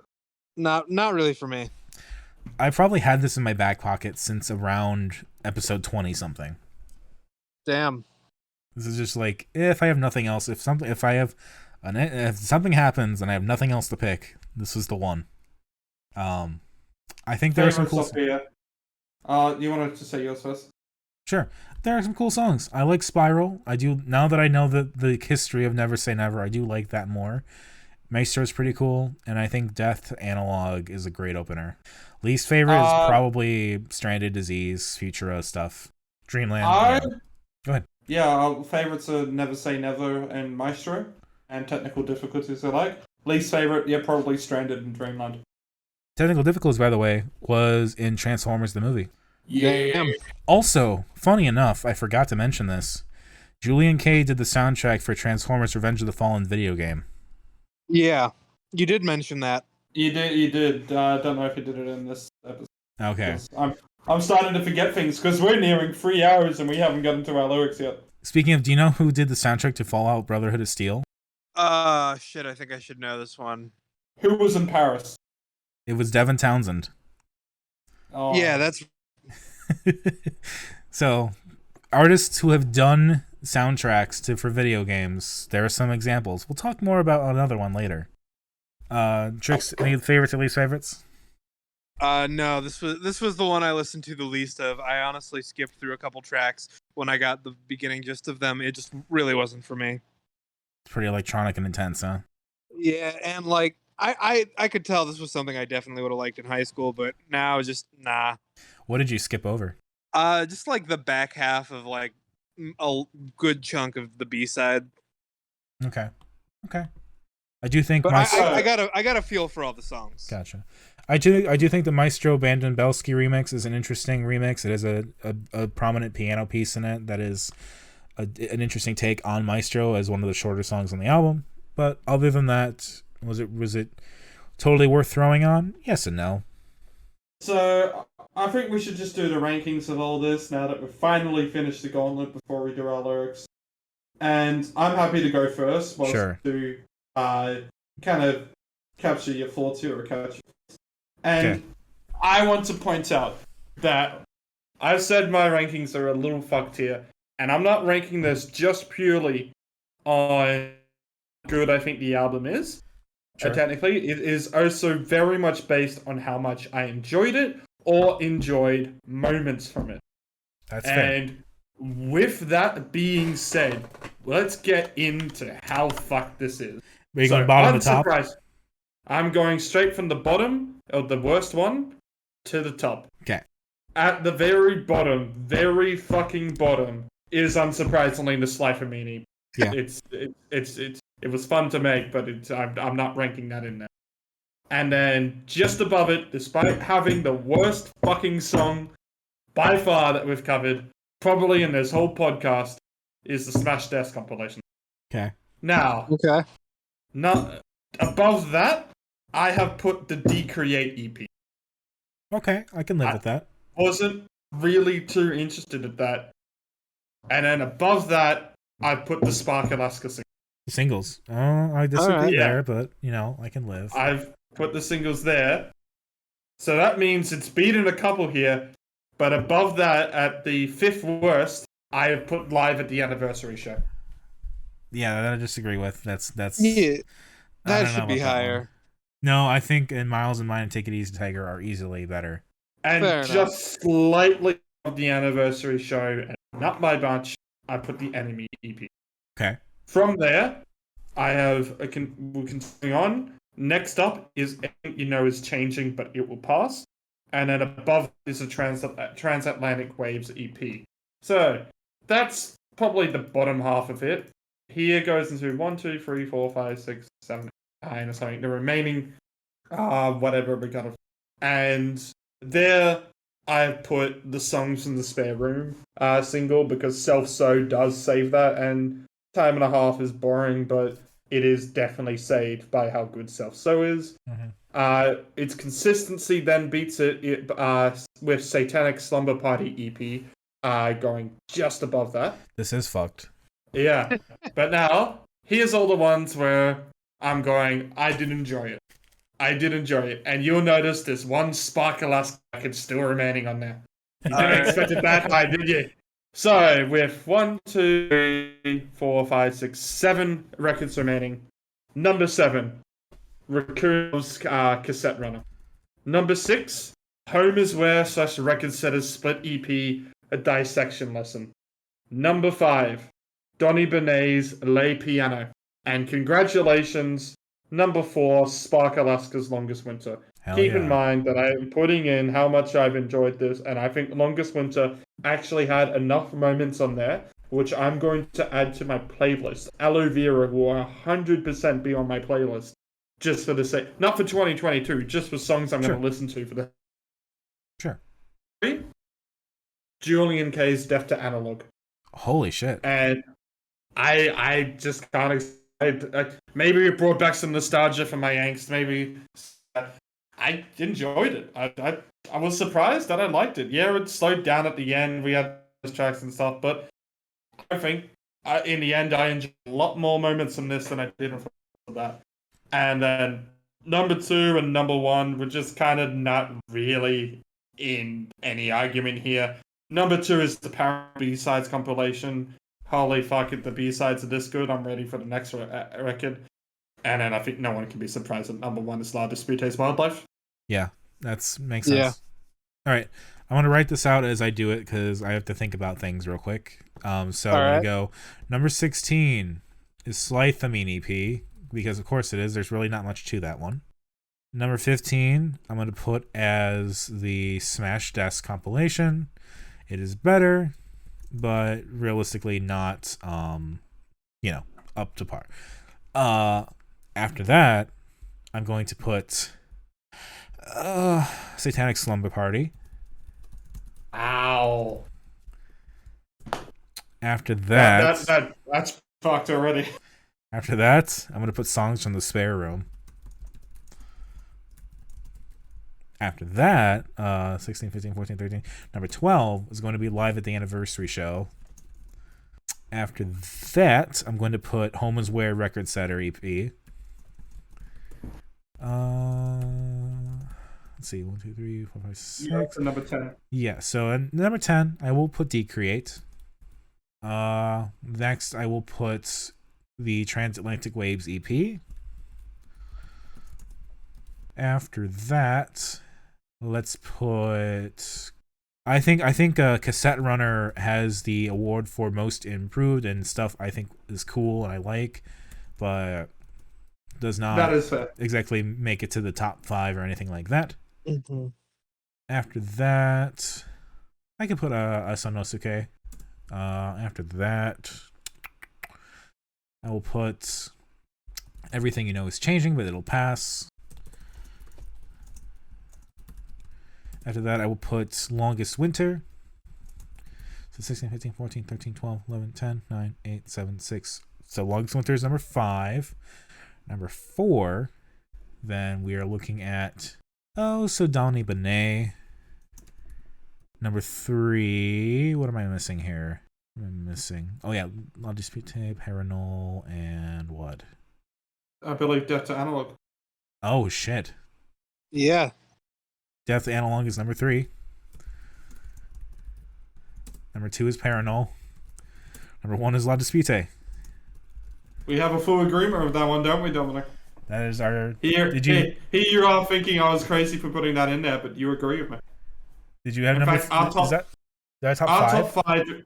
Our top 5 is almost the exact same. Longest Winter and Donny Benét have to, and Lee Piano have to swap around to make it to mine. Wow. But other than that, very similar. Incredible. All right. Tricks. Let's see the dissonance. I am not going to do the full top whatever the fuck 16. Yeah. God, fuck no, my brain's too fried. It's 5 in the goddamn morning. We've been recording for 3 goddamn hours. I'm just gonna give my bottom 2, which is Slythamine and fuck it. I would say Julien-K, but yeah, Julien-K. You enjoyed Smash Death more than Julien-K? I did. Wow. She didn't And skip then over Smash Desk. And then my top 3. Number 3, Tropical Fuckstorm. King Giz. Number 2, the fucking Parannoul. And number 1, Donny Benét. So Parannoul is number 2 across the board. Yeah, and Slythamine's number 16 across the board. Sure. Yeah, baby. Hey, on my list, if you look at my list in the chat, it's at the top. Shooting for 3rd. On the top. Anyway. So, that 3 is hours into it, and we've finally covered the listening part. Now, how about the reading part? Yes. I wrote over all my songs while you guys were talking about fucking what's its fucks. It can be what's his fucks. La Dispute. Okay. Yeah, fair enough.